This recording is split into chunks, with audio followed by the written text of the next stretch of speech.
Oh god damn it! Why does it keep opening the side stuff? All right. It was a great podcast, guys. Thank you. Anyway, guys, That is hello and welcome to the first ever podcast from our channel, Select Start. My name is Rick, and I'll be your gracious host for today. And these are my co-hosts, Guy, Gabe, and Matt. Introduce yourself, guys. Hey, Hello. I'm Matt. Nice to meet you guys. I'm Guy. And I'm Gabe. Yeah. Don't get an intro. Just say your name. That's it. Hey, Okay. it's a whole new experience, right? Don't follow me. We'll get better with time.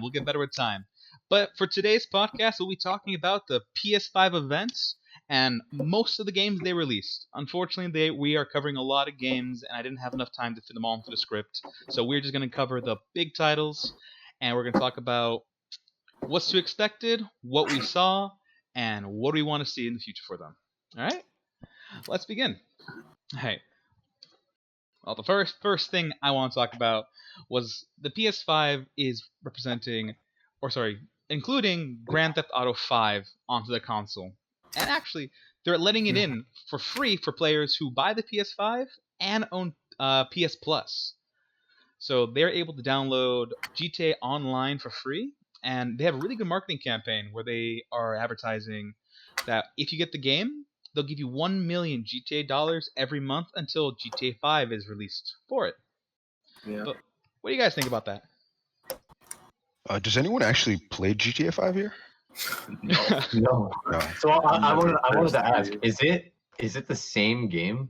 Yes. Yeah. Just It's remade? really just it's being remade for the PS5. That's it. It is, but they always add more new content every single time because the PS5. Because GTA 5 actually first came out on the PS3 console, but Right. Right. But Rockstar Games and PlayStation Network have been in big cahoots with each other for such a long time. In creation of GTA 5 and all their other subsidiaries, where it just makes sense for them to even post it. Right. So another follow-up question. If say I already own GTA 5 and I'm gonna get the PS5, do I have to buy a game I already own again? No, like you said, you get it for free. Oh, good shit. Okay. Oh. Well, you get GTA damn. Online for free as long as you own PS Plus. I Got it, mean, to be fair, the But you game, need the PS game, Plus anyway. yeah, the game's already been out for like how many years? If you haven't played the story mode, why come on now? All you need is online, and that's why they're Yeah. giving it out for free.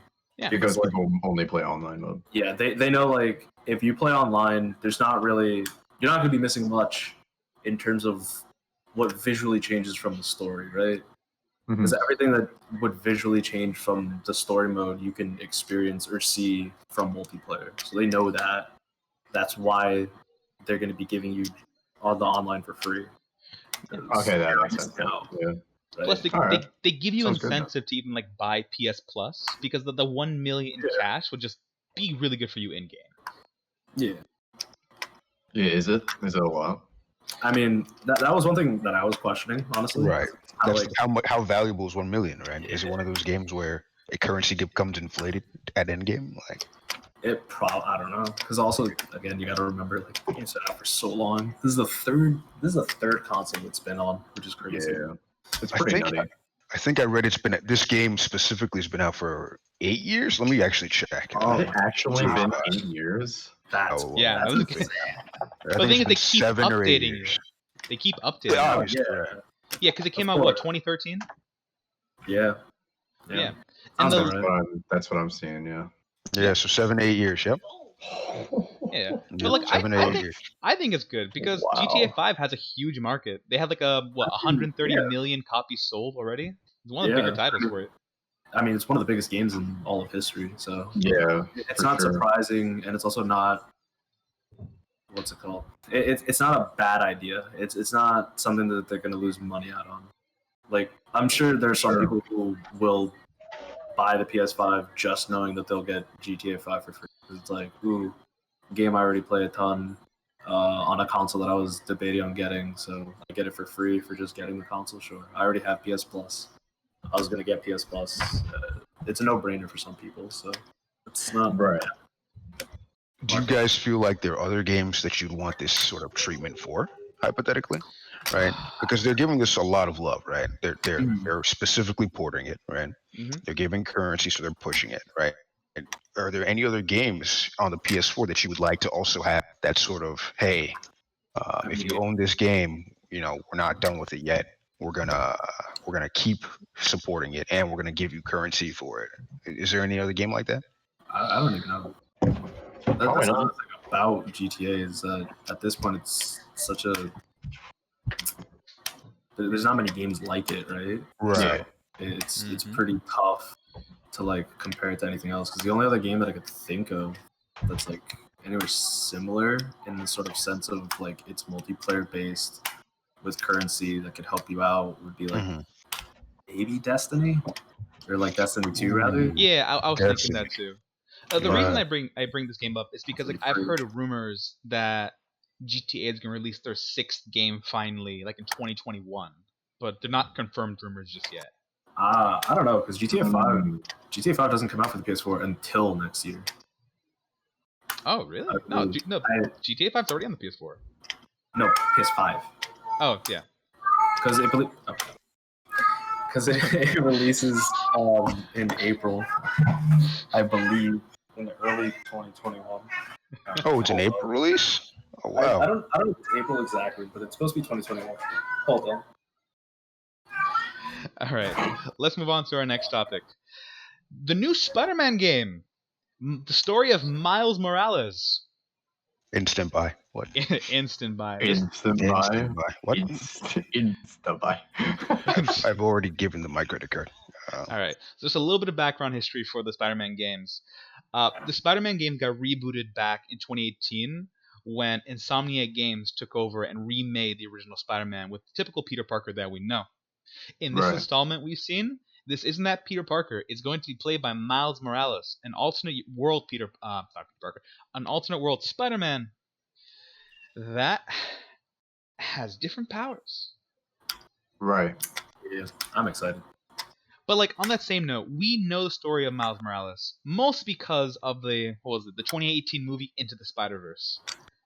And Yes, that's correct. the question I have for you guys is like, do you think the video game story and the story of the movies are going to play out kind of similar, or are they going to be completely different? I mean, I think they're gonna be related, but I wouldn't say they're gonna be completely the same.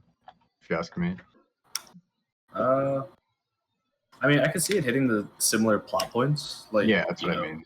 with like the big heavy like notes, but at the same time, it's like Miles Morales doesn't have his one singular like story, just like Spider-Man doesn't have his one singular story. So I'm sure they'll be able to like add some different things. Because even then, just because it's Miles Morales doesn't mean that they can't add like different heroes and one or different villains that he has to deal with. True. See, and that's something I wanted to like talk about as well. The villains of the story, because they're no longer the same exact villains. They're all parallel universe villains. Like you still have Doc Ock, but it's no longer the original Doc Ock we know. Everything's gonna be a little bit different. I'm really looking forward to seeing how these villains look like and interact. Yeah. Mm. It's actually really because I think a lot of people have that question. How different is it going to be from the movie, right? The animated movie. I actually think it's going to be a lot different. Why? Specifically in the animated movie, right? He's I think 13 or 14. He's just starting high school, right? Yeah. In this one, if you guys ever get to play that PS4 game, right? He's actually I think 15 years old, right? So he's already in high school, right, for a little Mhm. bit. He doesn't have his powers yet, right? And so on and so forth, right? So it's a different setting, just like how comics generally skew it a little bit for every iteration, right? It's a Right. different starting point for the character, right? And also, you're not going to have like things like the crazy pig or anything like that. He has his own interactions with a lot of the famous villains that we know Spider-Man for, Peter Parker for, right? It's not going to be an alternate universe version of like Doc Ock, for example, right, where it's female, right, Mm. uh, and stuff like that. I think, right. Um, but I'm excited for it. I'm very excited for it. You know, like me too. Like I saw the trailer for this game and I was like, wow, I want this. Just because like the first game was already such a smash hit that a lot of people Yeah. are expecting this game to also be a smash hit. Yeah, Mhm. it should be good. Yeah. But the question is like, what are they gonna do to make the game better, right? Because like 2018 Spider-Man was a really good game. You can argue since PlayStation's 2 Spider-Man 2, that was the best Spider-Man game that's come out since. And it has a really good feel of like feeling like Spider-Man. And I know like a lot of people are sick of hearing that. The game feels like Spider-Man, but it really kind of does. Like it has the best, and I mean the best, like swinging through the city kind of like animation and everything, and it's just beautiful to look at. I think his powers are going to play a pretty big role in that. Because Yeah. like you said, he's not like the regular Peter Parker whose real main ability is just his web slinging, which isn't even funny enough his powers. Yeah, that's his You're right. brains. It's just the technology that he was able to create. But Miles like legitimately has like different powers and whatnot, and you can even see it in the trailer where he goes like invisible and whatnot. Right. Oh, So the like the static and whatnot. Yeah, the electricity. Yeah, like I So hope it's there's like- stealth it's forces pretty in neat. these games. Yeah, so I think his it's powers are definitely gonna it'll be a big part of the gameplay. Like, think about it. Like, it makes complete sense, right? Like, it's like playing a Superman game versus a Batman game, if you ask me. Just because they're two completely different, kind of like. Well, I guess maybe that's too big of a comparison, but Yeah, that's a little you big. get my point. Yeah, it's like Peter Parker Spider-Man, Miles Morales Spider-Man. Yeah, well, exactly. Well, Literally nail on the head right there. All right, it but should be really interesting. Yeah. just guys, really easy to tell this game if it does the formula that it did before, and if they just tighten up the gameplay a little bit, put a little more diversity in the combat, because he's having new powers, so I assume the diversity is going to be really good for this one. This game is going to be a big hit, and I honestly can't wait to play it myself. Yeah, it'll be fresh, Mm-hmm. All right, and on to the next title they released. The new Ratchet and Clank game, Rifts Apart. Now I don't know about you guys. Have any of you played Ratchet and Clank? No. Ratchet and Clank. Ratchet Deadlocked is one of the best PS2 games to ever exist. You actually played it? I've played nearly every single Ratchet and Clank game up until the PS4 releases. So you're our expert. Oh my god. Oh my god, I wasn't actually sure that Trailer, anyone this here was trailer. gonna play. Yeah, I've played most of them. Yeah. All right, so like So as what'd you think? you, oh sorry, go Sorry. right ahead. So what'd you think of the trailer then? Since you're a fan. I mean, again, I never played any of the titles from the PS4, so I don't know how they were.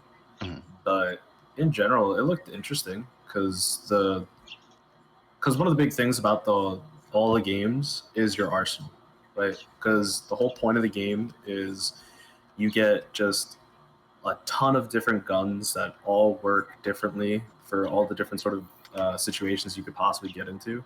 Mhm. And from what we saw in the trailer, he had like the gun seemed interesting because we only saw 4 guns. So the first one was like it seemed like a fully automatic pistol. That's something that's always generally in a game. Another one was just a regular shotgun. Another staple. It's usually the guns after that that are really like unique and different, and they do some really like weird and wonky There was stuff. one in the trailer. I got the name of it because it showed up really quickly on the select bar. It was called the Sprinkler. And you literally planted a sprinkler that shot at enemies and kind of just kept them paralyzed in place. And it looked really like cool. It froze. It froze them, but the really cool thing is like it spawned flowers because it's a sprinkler. Yeah, that's another thing. The game is very a lot of the enjoyment you can get from the Ratchet and Clank games is definitely from just the art direction in itself, because it's all cell shaded and it's very cartoonish, and they utilize that sort of style very, very well with like guns like the sprinkler and whatnot. Yeah. And he had like a little grenade weapon that he just kind of like tossed around. You can't forget that all part of the humor of the series as well is the combination of both Ratchet and Clank.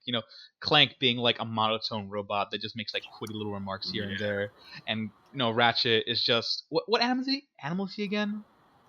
Remember the name A of wombat? his species. No, I don't believe he's an actual animal that we know.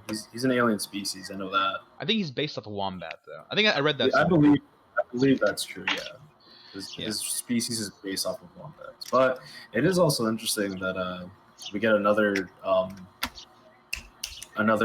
person of his species because the female Ratchet. from all the games that I've played, which the last one was a Crank in Time, which was a PS3 release. Yeah, that was the first last time in like 2014. That was the first time in the series where we met another character from Ratchet's species. And if I remember correctly, he turned out to be the final boss because he turned out. Spoiler warning, guys! Spoiler warning. From a game you're never gonna touch from nearly half a decade ago. Hey man, you never know the audience, right? Yes, of course. Look. But yeah, so like he wasn't a good person. Like he was an ally up until his real like intentions were revealed, and it's just like, oh, okay, that kind of sucks because he finally gets to reconnect with his species because he doesn't actually know what happened to him. He's never really met anyone that is the same alien race as him, and when he finally does, he ends up being betrayed. And it was a pretty big character moment for him, and seeing now this female version of his species it could be interesting because I'm sure she's going to be a playable character, especially from the trailer, because Ratchet and Clank get split up and then Clank meets her, so he'll probably team up with her to try and get back to Ratchet. So yeah, no, like I really do hope they have this playable character just for all the gamers that like want to identify as like anybody else versus just Ratchet or and Clank. Yeah, and it's also a new point of view you get to take, right? Mm-hmm. So do you think they're going to actually stay with the mainline story from the other games? Because so to explain that one kind of actually, Ratchet and Clank first came to the PS2? Yeah, it came for the PS2 back in 2002, and that story continued until 2012. right. And later on in 2016, when they actually started to reboot the entire series, or like what the producers called a reimagining. So in 2016, they released a very new Ratchet and Clank that was supposed to be the very first title. So this one coming out in 2021 is going to be the second installment of that reboot. I never played that last one, so I don't know what's going on in this one. I've seen the full playthrough of that game, and let me tell you, the game is lots of fun. Like the little snippets between Ratchet and Clank, and like the quick wits between like the bosses. It's really entertaining. I love the weapons. They upgrade. They're super nice, and like the game plays really cleanly. So like, I don't think there's really actually been a bad Ratchet and Clank game. There's been like ones that you could definitely tell aren't the strongest titles in the series, but for the most part, it's a very enjoyable series, and honestly, a big part of my childhood. Like, I played Ratchet and Clank 1 and Deadlock and 2 and what was it? Up Your Arsenal. And this is also Insomniac Games. We know from history Insomniac pulls up really good games. They're the ones that made the Spider-Man game. They're the ones that made the whole Spiral trilogy. Sunset Overdrive, all that stuff. So we have something to look forward to between like these Insomniac games. Sure. Did you guys like how the game looked aesthetically? Like, I mean, I'm looking at it right now. It's really, really pretty. Right? And It's also, like colorful. you can tell it has a lot of personality too. Like, right. For me, who's never played this game before, I'd be like, maybe I would play this game because just it looks so clean and it looks like it runs so well. Like, based on those things alone, I'd be like, I might consider even like watching somebody play this game and then considering playing it later on just because it looks so nice. And I keep hearing that, the particles when I saw it, they looked insane. Yeah, it looks insane, dude. Like, it's pretty nutty. All right, let's go on to our next topic for now, because we have a lot to cover today. Project Athea. I think it's pronounced that right. Athea. Yeah. All right. Athia, yeah, whatever. This game looks great. Like if you pull up the trailer for it, it looks really nice.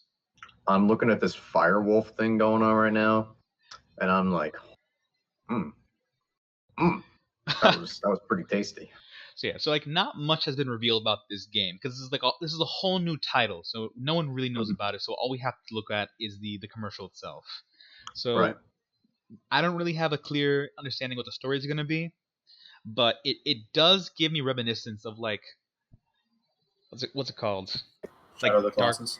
yeah, like Dark Soul esque vibes, where like it's gonna be big bosses. You're gonna fight them, and they're not like, you know, let's call it like people. They seem to be like the forces of nature kind of bosses, and you have some ability to wield some sort of magic in this like open world exploring game, and honestly, it looks like it's gonna be a lot of fun.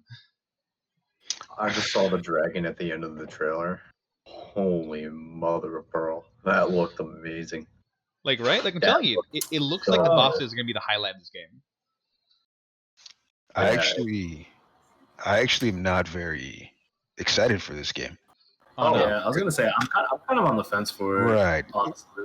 Like I rewatched the whole live stream just for like this to try and like gather some sort of an opinion on at least each title, and I don't know, it just meh. It looks Right. good. It doesn't look bad. Okay, I'm on the fence for it because it doesn't look bad. It looks interesting, but not interesting enough for me to like a be hyped or b like even think about buying it. It honestly looks a little too generic, Mm. Mhm. and it just looks like it's going to be one of those release games that people just get, they play through it once, and then they're just like, I guess that was a game, and that's kind of it. I don't know. Isn't Yeah, this game by Square Enix? Yep, I was Yes. just gonna say Yeah, that. It's yeah. made by the That's- same people who make Final Fantasy. So Right, and just based off that, part of me is worried that it might be the next Final Fantasy, and that it's not going to come out till like 2023, right? When the PS5 is deep in. You know, Yeah. I remember game, first game time. comes out 2026. PS6 is released. Yeah, honestly, right? You know, they've done it before, right? Final Fantasy 15, right? I remember, like when I was way younger, right? We got the first trailer for it, and it was named a project. You know, it didn't really have any background. They didn't provide any information, right? It was just show off the new system, and they just kind of kept putting it off and off until, you know. Yeah, So I remember because I played Final Fantasy 15 because it came with the PS4 when I first bought it, and I remember that I lent it to you, never give it back, and that's okay because I didn't want it back. I still have it. Yeah, you're No, right. I it's okay. still It's have it. yours. Can I It's give it all back? yours. Because I No, never please beat don't. it. Listen, I couldn't get past one section because I played 10 hours into it and caught myself farming carrots, and I was like, why the hell am I farming carrots in a Final Fantasy 15 game? And I stopped playing immediately after that. There you go. so like you know what, I can see Gabe's point of view that this game looks generic because there hasn't been much gameplay reveal footage and there hasn't been any story given to it. So as of right Yeah. now, all I'm basing my opinions on the fact that it looks nice. But Right, it's- me too. Me too. It looks like an I engine, also- like an engine test, not Yeah, really a game. exactly. yeah. That's what I mean by launch Right. titles, because you know there's always those games that just kind of like they just show off what the console can do, Right. and they are kind of like super shallow. I can't really think of much, but they happen every single generation, no matter what system is. It just they haven't been good for a while. But I also looked it up. Luminous Productions, they've only done one other game, and it's not even technically a game. They did the Stadia port for Final Fantasy 15. That's the only other thing they've ever done. Oh, really? So they worked with They made a Right. port, so Okay. Well, in the Uh, meantime, I don't know. I say let's give it a chance. Let's wait it out. Let's see how it later like trailers will show, and who knows, maybe the hype will grow, or maybe it'll just die down. And people will forget about it. Mhm. All right. So moving on to our next title, and honestly, I think this one's a pretty unique title. It's Stray. So this is a game where you play as a cat in a world where I can only assume, based on the commercials alone, that humanity is extinct and it's ruled by robots. But robots have taken over the role of humanity, even to the point of like poverty, kind of. Right. Yeah. So like, I want your guys' opinion here because this is like the first game I can think of that we're playing literally as a cat. So like, there is like no dialogue in the thing. It's pure show don't tell. And I'm just wondering here, what's the gameplay gonna be? You've never played Cat Simulator before, I see. Gosh. It shows. I've played Goat Simulator. I don't know. Again, cats are cute. Well, yeah. It I don't know. It kind of goes along with some of those other games like Project Thea and Yeah. some of the other ones that kind of come out a little bit later that just kind of like seem like they're just games for the sake of having a game on the console. You know what I mean? Right. I'm really wondering what the gameplay, what this is a game. What's the game though? Like, what am I doing? You know? So like, hear me out. I have a theory about this one, right? And again, I can't prove this. This is purely just what I feel it's gonna be like, and it really kind of gives me the vibe of games like Limbo. Yeah, You I was know? just gonna make that comparison too.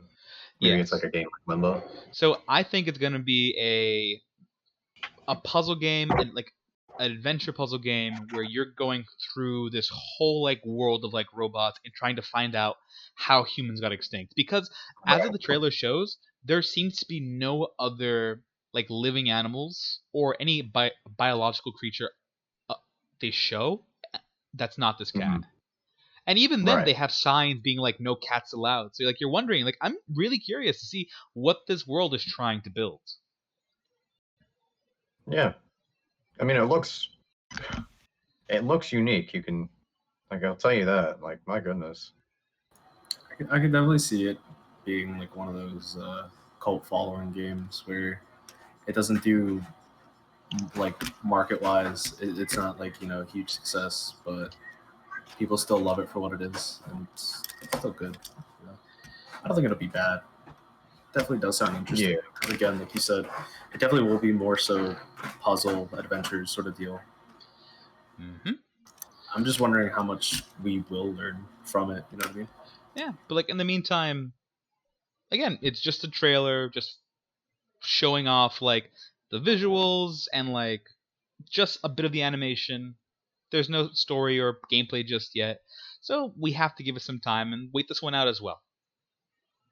But Definitely.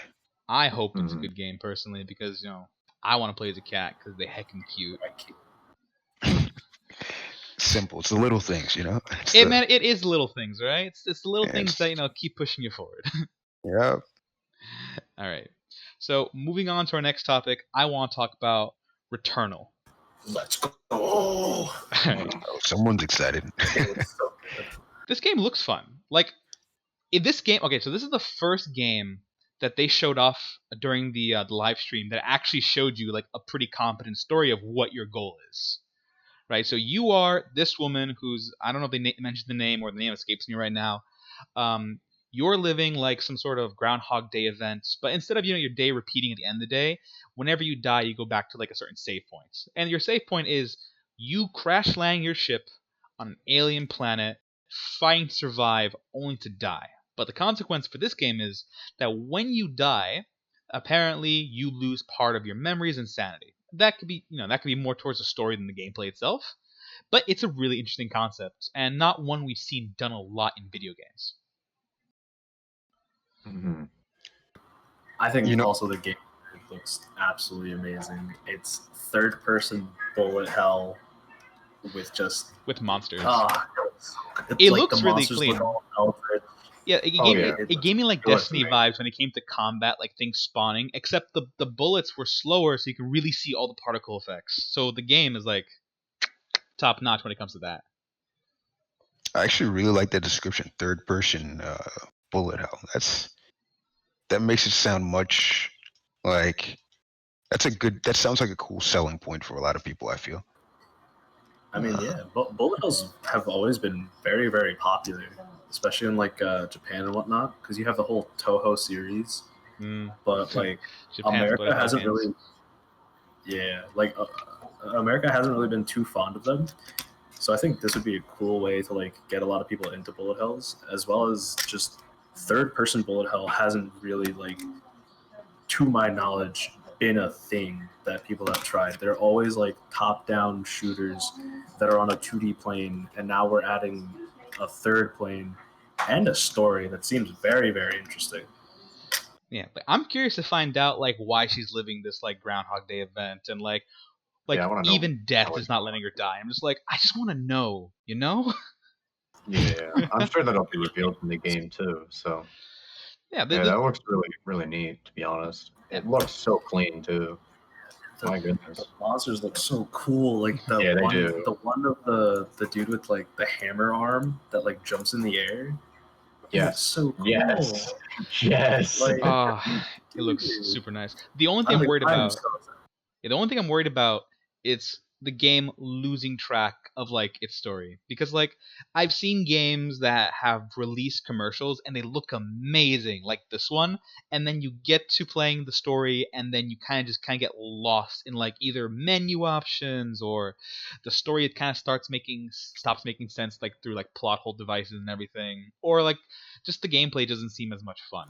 So Yeah, that's definitely a worry that I have of the gameplay being repetitive, because that's one thing that does tend to happen in like, bullet hole, bullet hell, bullet hell sort of games, where it's just the continuation of difficulty from the last level would just be more things on the screen to like dodge and not get hit by. But the one thing that does seem cool is, if you notice, there does seem to be like a decent variety of guns that you get to use, because all the particles are different from like red to purple to green to blue. So maybe like each of the guns work a sort of different way, and each of the bosses have different patterns and whatnot that you got to deal with. maybe true. Or But maybe just the game isn't too long, where it doesn't get repetitive. But in the meantime, it looks good. The gameplay looks amazing. I'm personally very excited, and this probably will be one of the games that I'm most definitely purchasing for the PS5 when it's released, because I'm a big nerdy boy and I love my shoot 'em ups. Yeah. If I do get a PS5, that is definitely one of the first games I'm getting. I feel like my really only concern is I just hope that it's not buggy. Like it looks Yeah, real nice, but like I'm worried that it's gonna like not work. Yeah, that's another thing too, because that also looks like It looks like a lot of things can go wrong. it looks like a limit test. too. Yes. Because you gotta think all the particle effects, all of just like all the particle effects, all the textures, all the physics. Because if you look, like the dude that I was saying, all his tentacles look, at least like some of them look like they have some sort of physics to them. Mhm. And if they don't, there's still the animation. So you got to think of like how CPU and GPU heavy is this game, because there's also at one point where there's just so many bullets in the air, and it's like, is the frame rate going to keep up? Oh So yeah. that's Is it gonna tank when it gets Exactly. really intense? Yeah, that's all good questions. All good questions. But I mean, it looks phenomenal. So I'm so excited for it. it looks really good. So fingers so- crossed for this game to be as amazing as it looks. I want this game Yeah. to be good. Let's hope and pray. Alright. But moving on to the next topic, we're talking about Sackboy: A Big Adventure. This game is cute. This game is really honestly meant for kids. Like, I'm probably not going to buy it.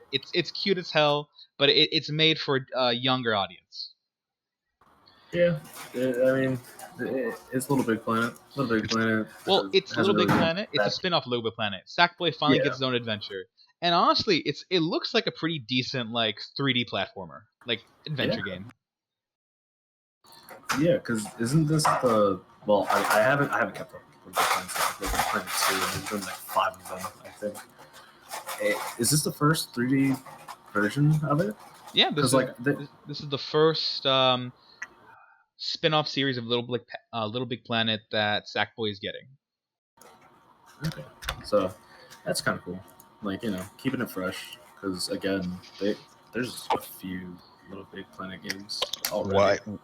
Why did they change the name? Does anyone know? I heard it was a licensing issue, but I'm not 100% sure. Even I'm not sure.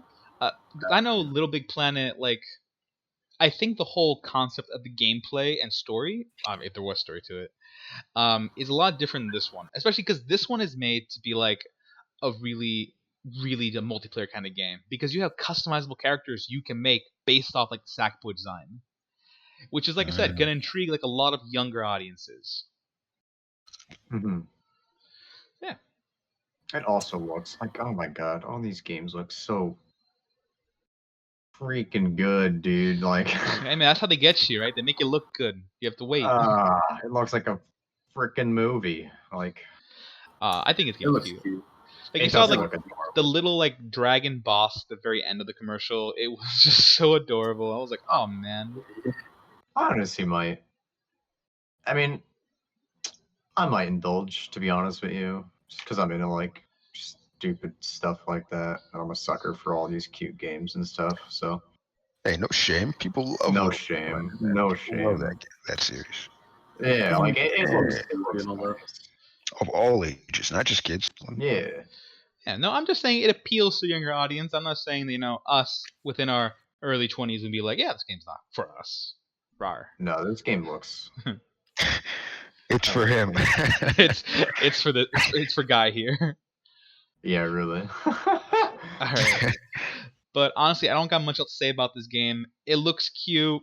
I think it's nice. And I really do stick to the point that it is meant more for a younger audience, but there's no harm in like enjoying it for any age. Because the games are meant for that. Just a game. Have fun. Good times. Yeah, that's true. Oh my god, it looks so nice. It looks so good though. Like, stop. Yeah, it's really pretty. Oh. But moving on, this is a game I'm very excited to talk about because I can already predict this game to be a big hit. Destruction All Stars.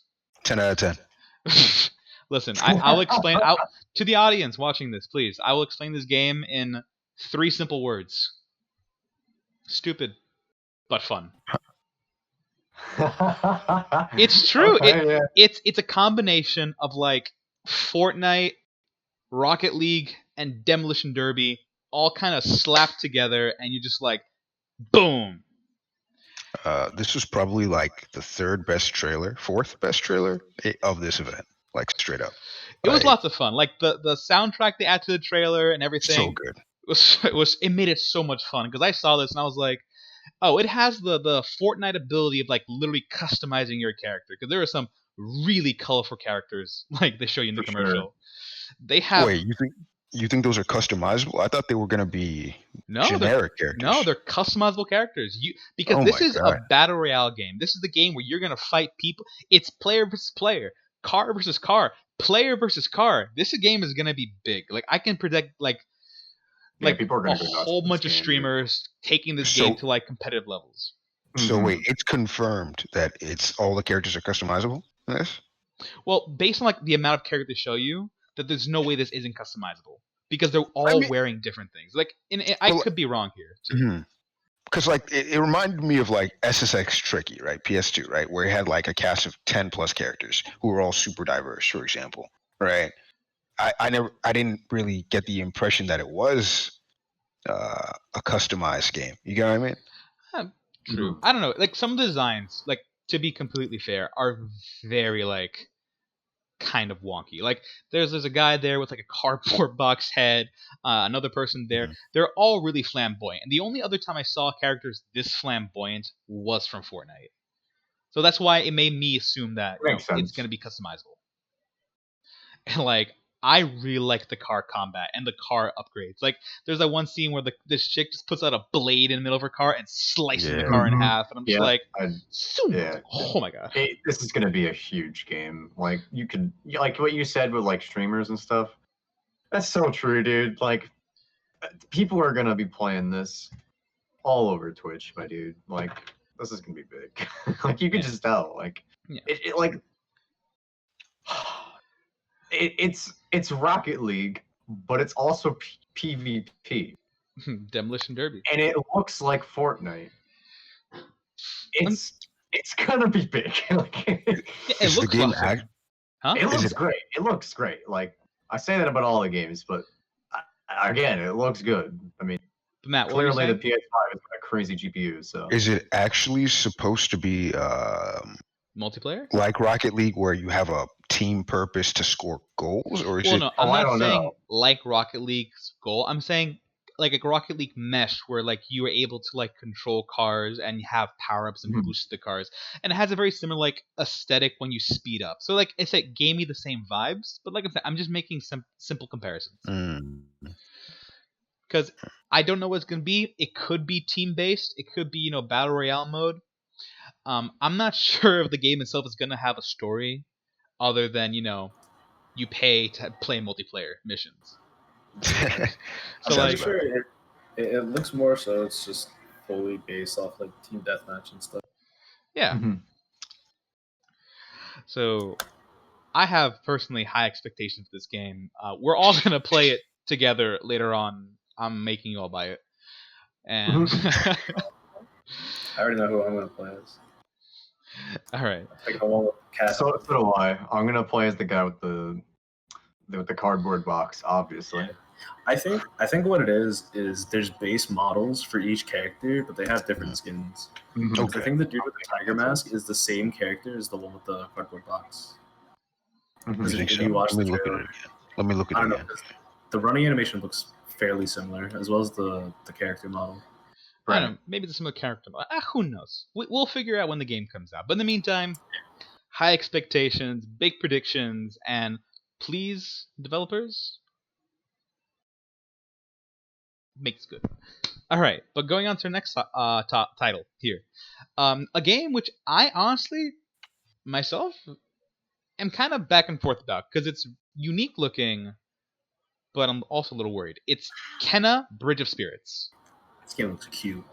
The game is really Game unique looks looking hella cute. because it, unlike all the other titles where they're more hyper realized, this one takes influence from Japanese animation studio work because it looks like a movie kind of like you'd see. It looks like a 3D Studio Ghibli film.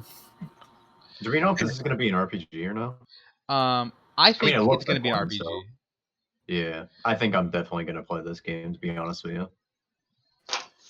I love the art style for it mostly. Like Yeah, the art style's just really looks- nice. It looks so Do good. the animations look weird to you guys when she like in the combat shots? Like some of the anime and the jumping, for example, like the double jump and whatnot. It does it look kind of off to you? Because it looks off to me, I if don't that know. makes sense. Like, do you see the scene where she double jumps? I think it's in the beginning, right? Mm-hmm. You know what I'm Yeah, talking- okay. Yeah, I you see see what you're that, right? It's talking about. and Like then spins and whatnot. yeah, like it doesn't look like a full like an active, a dynamic movement for the model, Okay, right? We have to Right. remember this game is still in development and they're just showing a trailer, so they might patch that up later, Mm. That's as things true. go. Because we've seen it before, where in video games, like the trailer shows one thing and the game actually comes out and there's like something just off, like something different about it. Right. Yeah, this is probably the game like out of all the games we've talked about so far, this is probably the one that I'm like 100% yes, I'm going to play this game if I get a PS5. I also like it too. It reminds me of just the PS2 era sort of games. Yeah, In the sense where it looks like it looks like you can kind of like a Zelda game where you see the whole map, right? Mhm. And then there's different areas that are like affected by whatever's going on, and you just slowly and gradually just branch out through everything and just quote unquote fix everything, right. which hasn't really like hasn't been a mainstay in games since like the PS2 era with like Yeah, sure. like Ratchet and Clank sort of games where it's just more adventure, because adventure games haven't really been that big other than maybe the Horizon game and God of War and whatnot. Right. Yeah, this looks like a game that, somebody like me who 100%'s all the games they play no matter what. Completion simulator. I would have a field day with this. You know what I mean? Yeah. Yeah, it's looking nice. I don't like this game. All right. Moving on to our next topic. We're going to like something that I considered interesting. I don't particularly think I'm going to buy this game, but I want to give it a shout out because it's unique. It's it's our furry game of the year, boys. It's Goodbye Volcano High.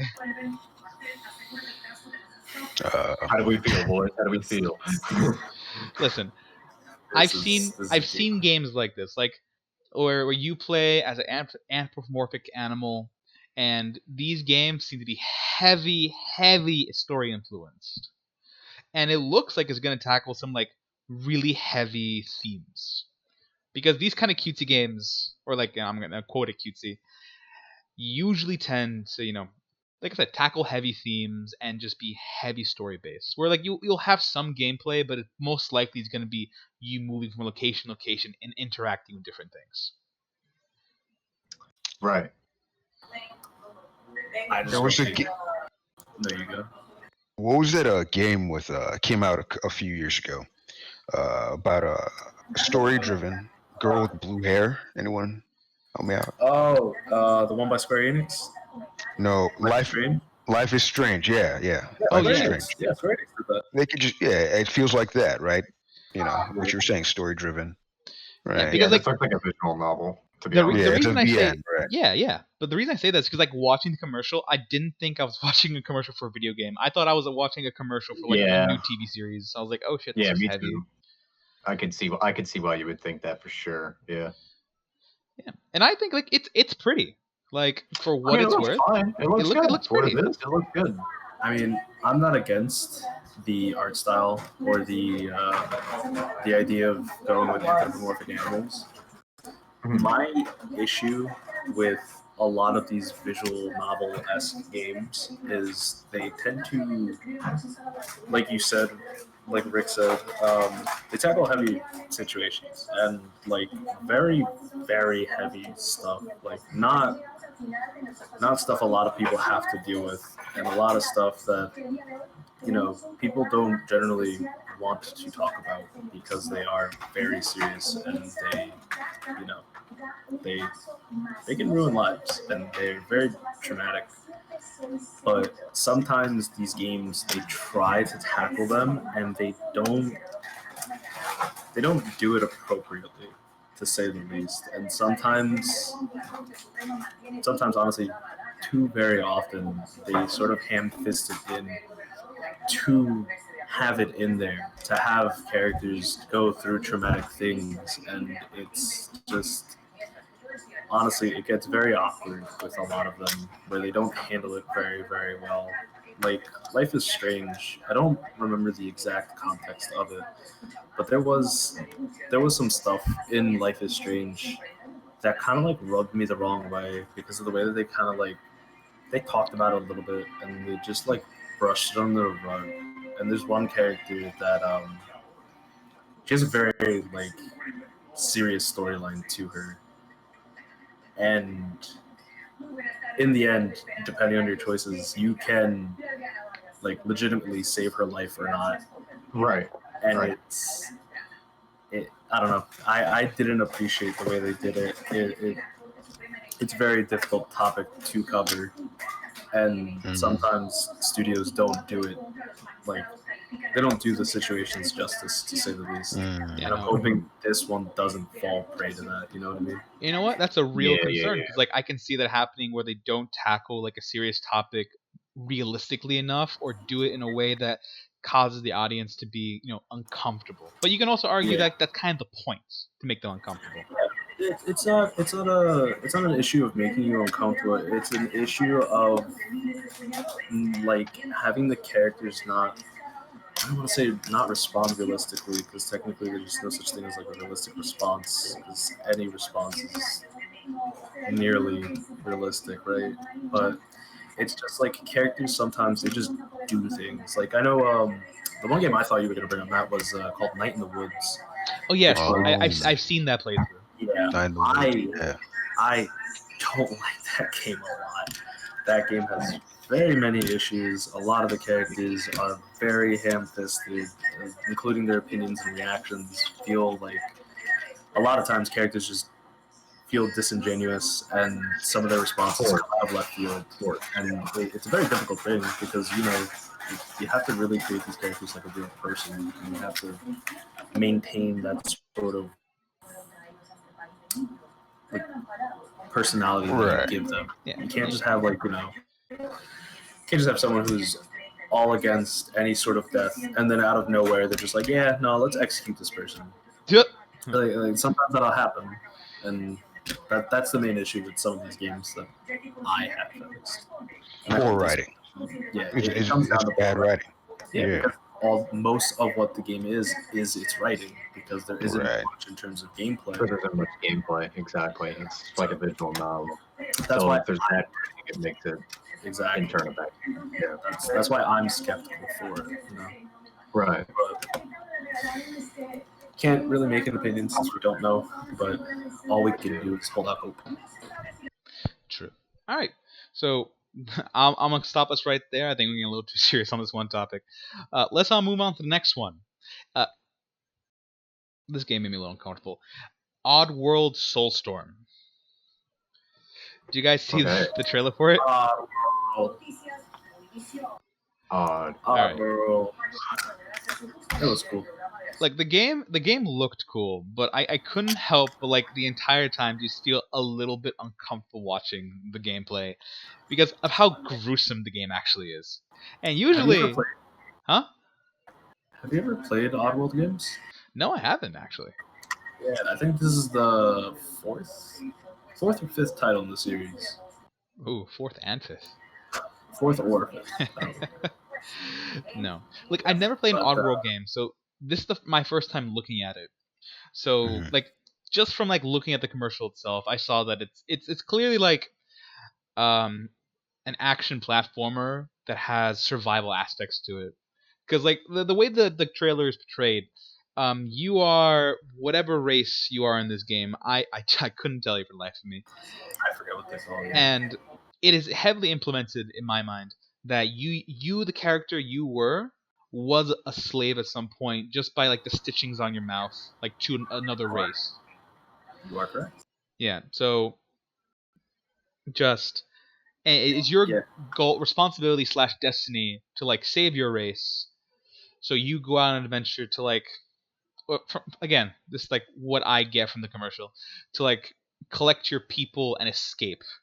But like they could die, and when I saw like 20 of these like creatures get slaughtered and just burst into blood, I was like, oh god. You're not wrong. That's actually very, very accurate. 10 out of 10, actually. Yeah. Like, Yeah. not 8 out of 10. Yeah, you play Description. Abe, who used to be a slave. His mouth was sewn shut, rather, so he couldn't speak or talk. It's actually a puzzle platformer. Oh, okay. Because all those obstacles and stuff like that are puzzles, and the whole puzzle aspect of it is to get out as many of your people as you can with each level. While, Oh, look at that. My years of gaming knowledge has made me good at predicting things. Yep. So yeah, it looks cool. Most of the Oddworld games are very, very good and very, very interesting. The overarching story is very, very deep, to say the least. Yeah, this looks, this looks like it's got a lot of deep themes in it. Yeah, it tackles a lot of deep stuff. Mhm. Do you know the name of the race by chance? Because I don't know. No, I couldn't tell you. No, it's okay. It's okay. Last time. Yeah, but it's Yeah. definitely a contender to one of the more interesting looking games, especially when you have like the characters actually talk, and it's just their animations for talking is honestly really good. Because like I didn't for a second not believe that they weren't, like what's it called, like the hidden veil effect. When something doesn't look really real, they look pretty real talking. So I give credit to like the developers for being able to really make this game look realistic with characters that aren't real. Mhm. I think the animations were good, definitely. you're gonna feel bad. It sounds like you're gonna feel bad I'm when. gonna feel horrible when I kill 100 people, and I'll be like, "Oh no, I didn't double jump," and that's gonna be me. Like, ah, shoot. Yeah, like it sounds like you're not gonna like failing people for your race, Yeah. right? Hey, listen, man, it's You not. say you're gonna feel bad, but honestly, you're just gonna feel rage. You're gonna be like, "Why would you just jump then instead of when I told you?" And then you have to reload your save, and you gotta do a whole bunch of stuff again. Because that's literally how most of those games work. Oh no. You're just reloading your save over and over again. And you're just like, if this guy doesn't jump on time again, I'm leaving him. He's done. I can predict, like, to platinum this game, they're gonna have achievement. Oh, No, all or nothing, where like you kill no one through the entire game, and I can see that achievement being there already. yeah, that'll definitely be like a gold one that has like 0.01% complete or something. Ah! Oh, not looking forward to those. I do love completing my games. But anyway, moving on to the next topic. This one, I'm excited for this one. It's Ghostwire Tokyo. Uh, the game looks really nice. It's set in fantasy world, but still current day Tokyo, Japan. And you, I assume, again, are a type of exorcist who's able to see ghosts and spirits, and to be, more culturally correct in the world, the world, in the country of Tokyo, you'd be fighting yokai. So Go. it's you're gonna be you going and fighting all these different spirits and monsters, and honestly, they look scary. Like, there's that one I think I saw lady. Slender Man, She actually. like roars her mouth, and her mouth like jaw breaks open. Her hair is everywhere. I was like, oh my god, that's terrifying. Mm-hmm. So like the game looks really fun. Something that worries me for this one though is that combat wise, I was like watching the trailer for it. It looked very one dimensional. Yeah. Mhm. Cause like besides you shooting, like punching the air, I didn't really see much else happening. So I have a concern that this is gonna be one of those games where you one or two buttons is all you're gonna need to like play the game. Yeah, and Right. also the enemies looked a little repetitive because you saw the dude with the suit and the umbrella quite a Yeah. few Yes. times. I The think headless, he's like one of the small mobs because like all games have mobs like that. yeah, Makes sense.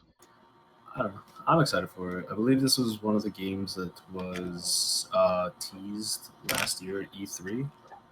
If you Mm. remember, everyone uh, everyone on the internet fell in love with a certain Japanese developer who she was just very charismatic and whatnot, and everyone just like loved the energy she had. I believe it was for this game that she was telling everyone about. Ah. But I'm interested because, especially with the way that the title um, is formatted, it's Ghostwire Tokyo. So Implying that there might be other games. yeah, implying that the series could go to different places in the world and go more into like folklore, because Mhm. a lot of the enemies are very folklore-esque, right? Yeah, Because Yes. they look very Japanese specific. but that's why I Just said very they're yokai because like that's Japanese yeah, culturally like what exactly, their ghosts are. exactly. So that's why it looks really interesting. Yeah, so Because you're if you go predicting to this. like different parts of the world, Yeah, there's so folklore everywhere for Oh, for supernatural sure. stuff. sure. So we could be seeing like the beginning of like a series long thing, maybe like a trilogy or so forth. They could have a Tokyo Wire America or Tokyo Wire. I don't know. London, UK, or something. Yeah. Fight They could Jack the go to like Ripper. Hey, London has some scary stories. So like Oh yeah. Tokyo Wire, my mom's house. America has a lot of crazy folklore, so imagine if they made one for America, dude. Yeah. Imagine fighting the Jersey Devil. That's what I was about to say. Yeah. Imagine you fight like just like regular old demons all the time. Like that'd be pretty neat. I But in like the it. style of this game. I don't know. Looks pretty neat. I'm cool Like I with said, it. it looks interesting. The combat is something that I would like to see more of, and I really hope Yeah. it's not repetitive. But concept wise, it is unique, and I do It's a nice like it. concept, So, I have decent expectations for it, but if it turns out to be a little bit boring, I don't know what I'm going to say about it afterwards. Like, I just hope it's good. That's all. Yeah. All I right. feel you. All right. Going on to the next title. And this one, Gabe, I think is up your alley. Godfall. This game. Ooh, This game looks awesome. This game yeah, looks it like looks it's gonna sick. be a boss. It's like, oh my god. And like, just, I'm sorry, I'm getting ahead of myself because I'm excited about this game. It looks really fun. And I'm not saying that Yeah. because like the combat looks very diverse. The aesthetics of the game are amazing. The armor choices apparently that you get are just super detailed, super designed, and it has like kind of like that God of War open world kind of feel for combat. You know what I'm saying? Yeah. I want to play this game. It looks so good. Looks right up my alley. You want to know what it reminds me of? Tell me. It reminds me of a game that I, funny enough, like last night, decided to download, and I want to try out Warframe. Oh That's yeah. a game that's like Yeah, really big, but I never got into it. Yeah, Warframe. Yeah, I've played a bit of Warframe. Yeah, played a bit of Warframe to myself too. And It. the armor's Do you, Yeah, I it have a looks so cool. are you guys worried that a game like this might end up being fall into the same issues where we would have with a Ghostwire, where it could be repetitive or one dimensional, or Well, why do you think this won't be because repetitive? like I mentioned before, it gave me like God of War vibes, and me playing through God of War. Granted, God of War has a similar kind of like open world. You fight a handful of enemies at a time, and you do like AOE and you know all sorts of damage. And this game looks like there'll be like have a variety of weapons solely based on Mm, With like different the combat. And sets. something I predict for the actual combat is that your abilities or special abilities will be tied directly into the armor you pick. I would Yeah. assume it has to do with your weapon as well. hmm right. So like as long as that option for like the ability to change out your armors and Right. abilities and stuff, it will keep the game from being too repetitive. Because as you progress games, you eventually will get better equipment, better armor, better things. So you'll be constantly kind of changing as the game goes on. So hopefully that in itself will be more than enough reason to not get bored of a certain system of fighting. Does anyone know Right. if it's going to be multiplayer or single player? See, I was thinking about that because like it looks like you can do PvP on this, right? Or based About on PvP, but the like fighting? Like the based on combat systems, it doesn't seem unrealistic that you can have like an arena set up that can connect to PS Plus and you can fight other people based on like your armors and stuff because it could be based on like different skill trees and things. You just try out new builds, but it also looks like it could be just a single player campaign. Right. At one point in the video, it looks like there's two people fighting multiple like enemies. I hope this game has And yeah. I think it could be like co-op PvE, kind of like how Warframe is. Right. Okay, Right. I'm only making the comparisons to Warframe because honestly, like it gives me like big melee Warframe vibes because Right. it looks like the armor is very. It looks Determines very your playstyle. Yeah. yeah, it looks conditional to like how you would play, as well Right. as like the weapons you use and whatnot. So, I mean, hey, plenty of people play Warframe. I don't see why this game could do that. Unless It looks cool, definitely. You know, I'm excited for this too. I hope it's multiplayer because PvP, it's kind of fun. Not in Dark Souls, but like in everywhere else. Sounds like someone has been using some Dark Souls PvP. Listen. We don't talk about my losing streak in PvP Dark Souls and the fact that grinding for items through PvP is like a goddamn godsend. Not godsend, sorry. The devil's word to me. But PvP is not that bad in any other game. Yeah, that's all. That's all I'm gonna say about this. sounds like someone needs to get good. And moving on to the next topic. moving on to the next topic. All right, viewers, if you're going to be continue watching this channel that I continue to keep going forwards, I need you to understand that I'm going to bring up Dark Souls a lot. So just a fair warning for the future. But on to the next topic. Solar Ash. All right. Oh, So this game, again, like I say about all these games, because they're all teasers, they're all meant to look pretty. This one looks good too. I can't help myself from saying it. It has a really unique color palette and a really cool design for the main character you play. And the world the world they're building around it is honestly really intriguing. It makes you want to kind of know more. Like even at the very end of the commercial, there's that giant like white snake dragon that goes by, and you just wonder, wait, what is that? Where are we? What is Mhm. happening? So, you know, it looks interesting, but we haven't had much of a reveal on like what the full gameplay was going to be like.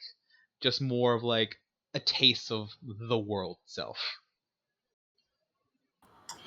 Yeah, Mm. I don't know. The character design's really cool. I like that. The art style is Yeah.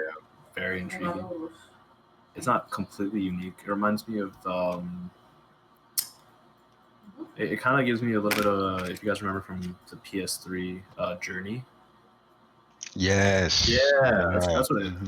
that's the feeling I got from it. I don't know if it's from the same people or not, but the art style, like the cell shading and stuff like that, it reminded me of that. Yeah. This So, game is no, go right ahead.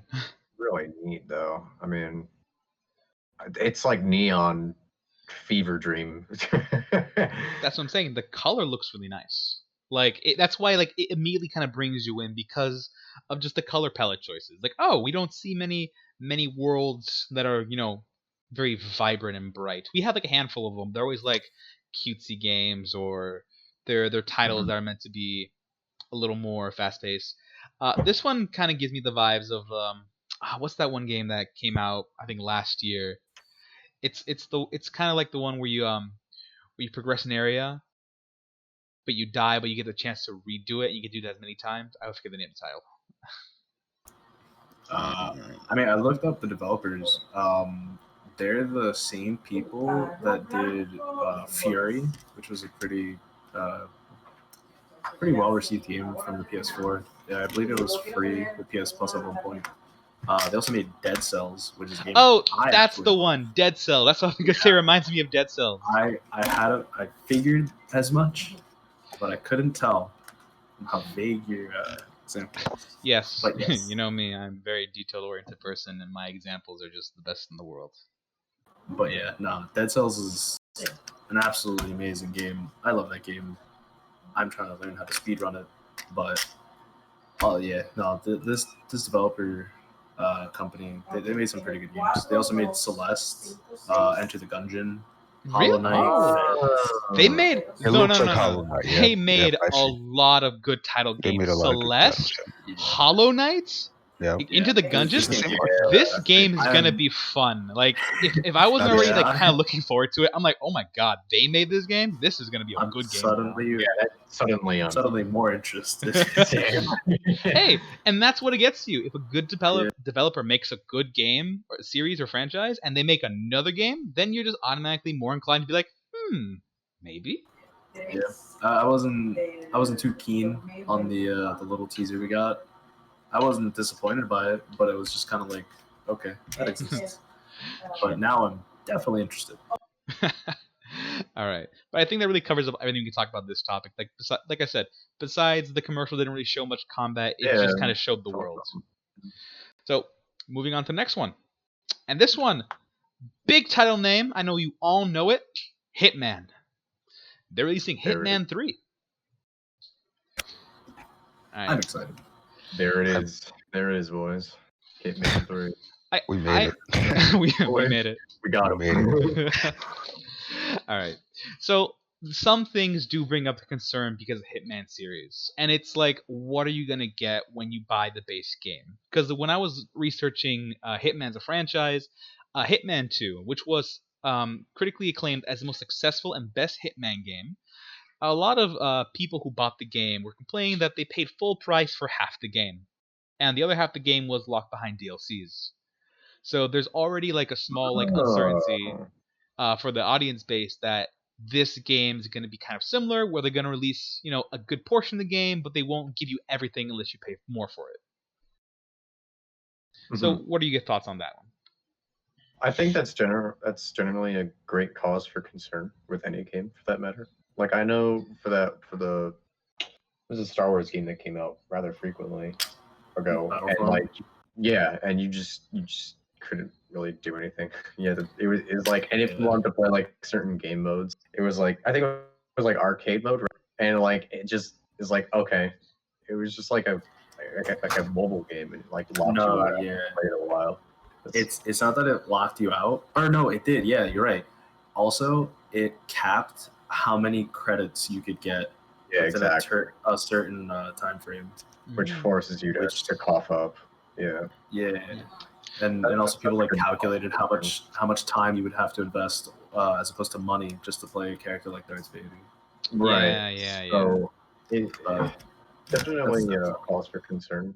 But I mean, if you like assassination games, this looks like a good game. I just hope that I it mean, Oh, doesn't have there's no doubt in my mind that this is not gonna be a good game.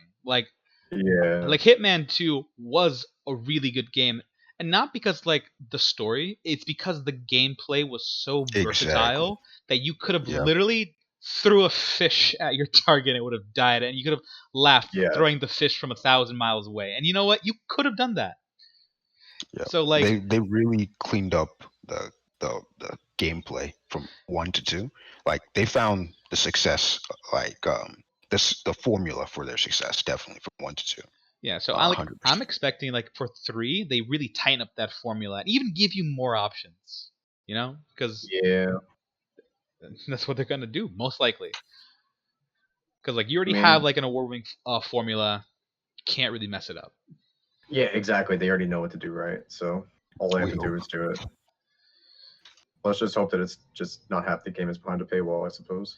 Yeah, I would also like to see like more story-based missions in the game because I know in 2 you had what 6 or 7 missions, and every or stories, and every story had like 7 missions. So like I would like to see more missions added on, more stories. Really get stuff going because like in this one, based on the trailer alone, it seems like now you're the target. So you have to kind of Right. like clear your own name. But like I said, nothing's really been like proven about that. Just kind of the feelings I get from the commercial. It's like a John Wick 3 kind of vibe. Yeah, good comparison. Great movie, Good by movie, the way. by the way. Everyone should watch John Wick 3. Uh, not sponsored, but I could Not be. sponsored.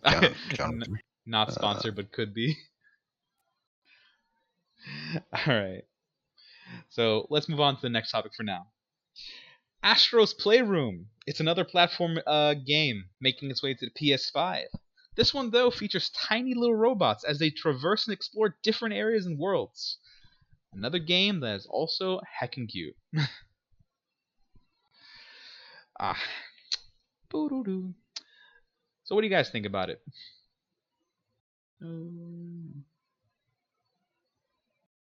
Hello?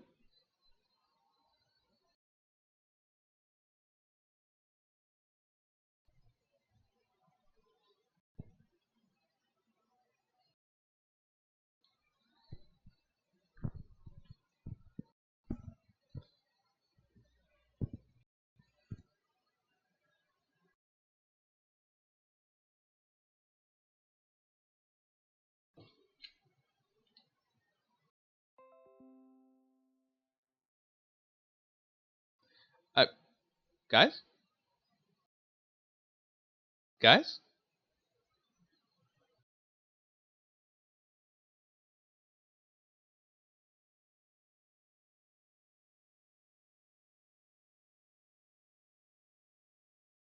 Oh no, I can't hear you.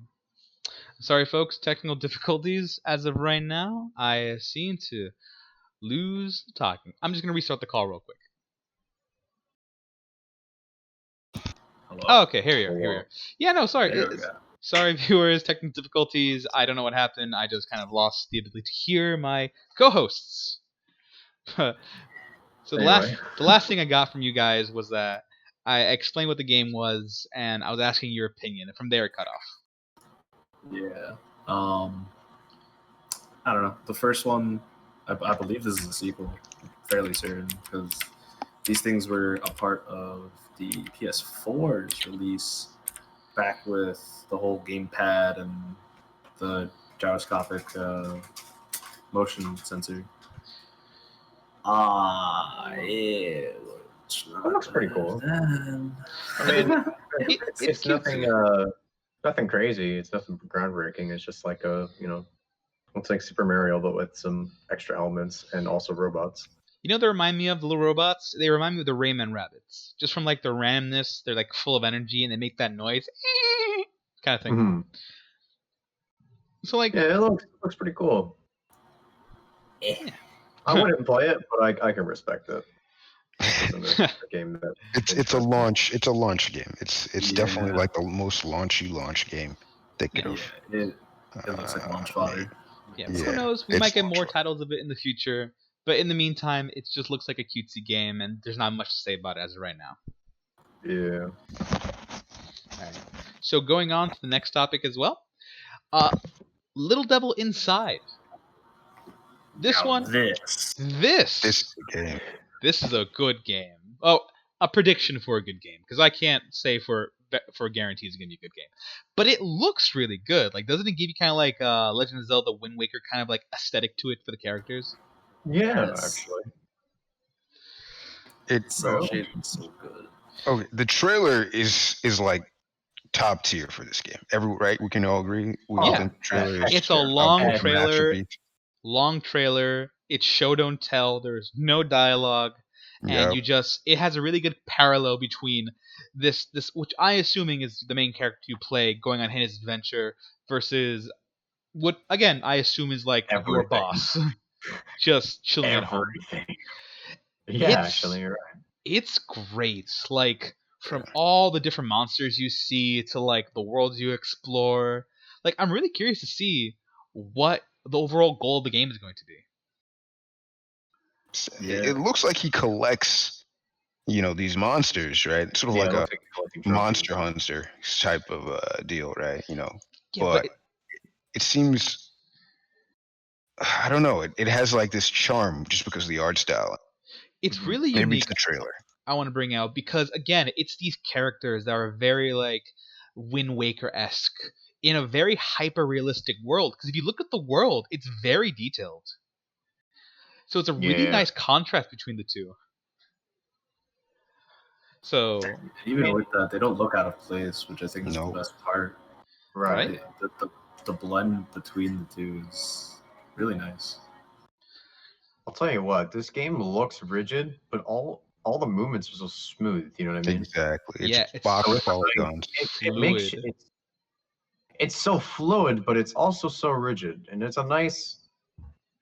It I don't know. It just works. It looks good. It just looks good.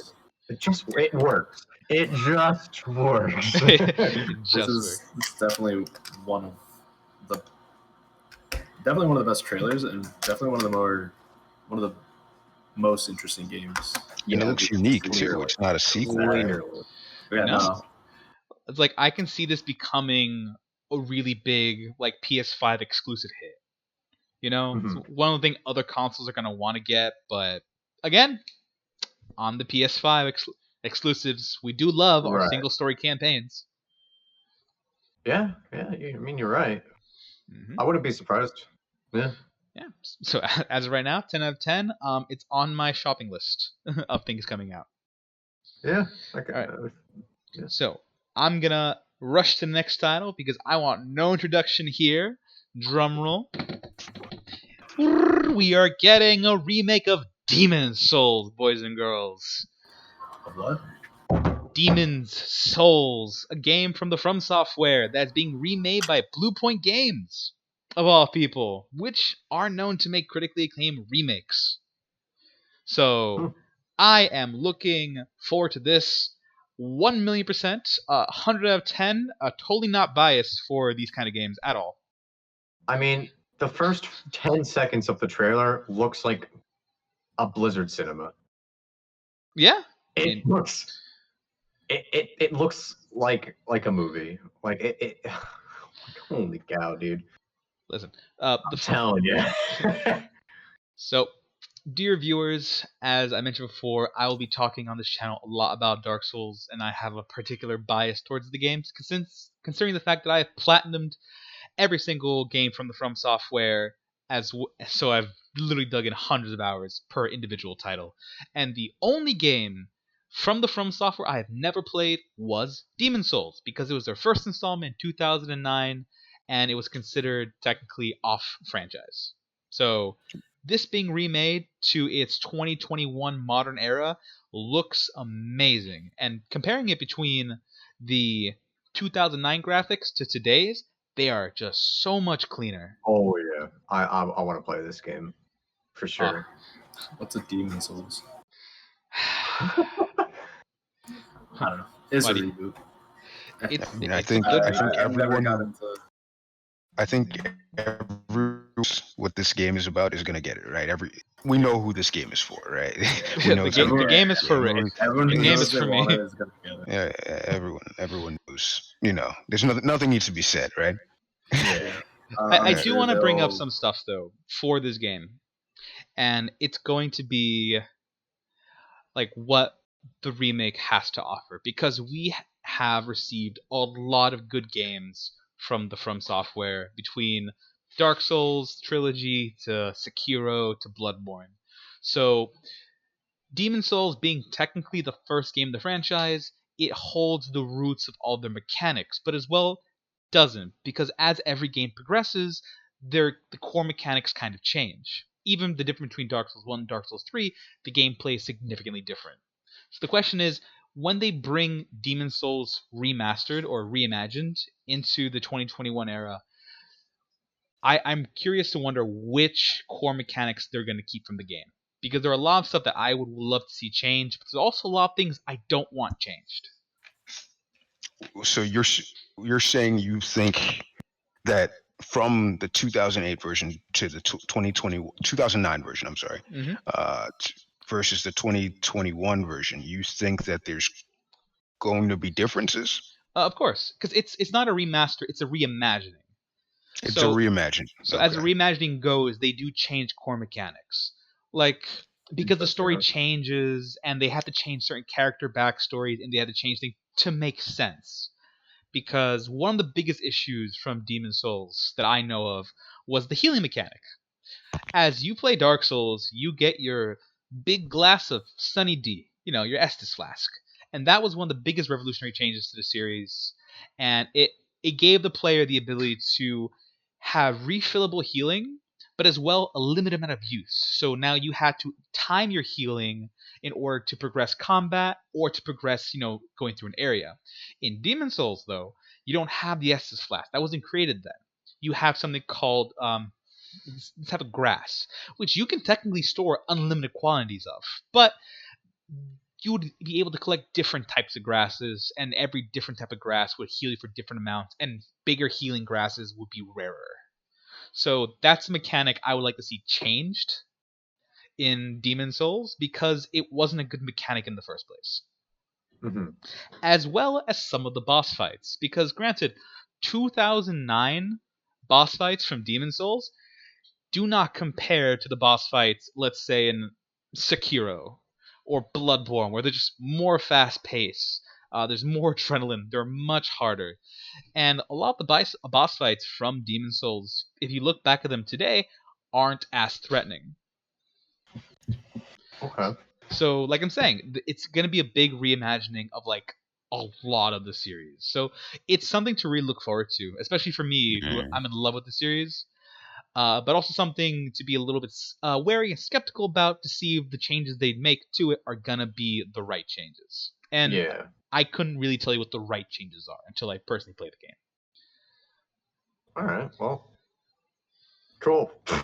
I I'm mean, sorry. it looks great. It looks amazing. Like, I say that about all these games. I need to stop. No, I've literally been saying about these games too. They look really good. Yeah. This console's GPU has got to be nuts. Yeah, They're that's what I'm definitely saying. going to over. For that matter. I think as far as developers go, I'm not worried about the playability of from this company, right? Uh, Even if they were to overhaul, and I'm pretty sure, right, from what you're saying, they've overhauled every enemy, probably every area, right? Mhm. Probably all the effects, right? Uh, it's probably still going to be great. Right? Their track record's impeccable at this point, and we in the West love these kinds of games, right? As long as it's got the same high difficulty but slight fairness, right? Strict but fair policy, yes. Right?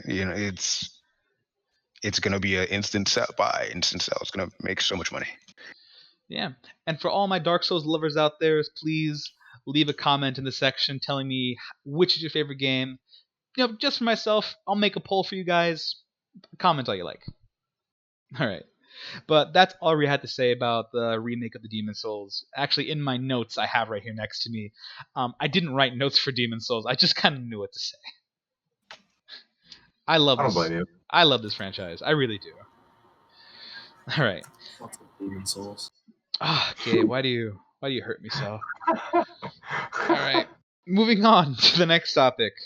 Another really big smash hit that's going to be predicted for 2020, 2021. Resident Evil 8, or better known as Resident Evil Village. Alright, guys, tell me your opinions right now. What do you think about Resident Evil? Resident Evil, boys. Chris Redfield's back. Let's go. I'm excited. I love the Resident Evil entirety. Yeah, this is the first franchise. sequel we're getting to RE since RE7. And since then, they only released remakes of like 2 and 3. So this, like I said, the first new installment in the franchise. I'm excited. Yeah.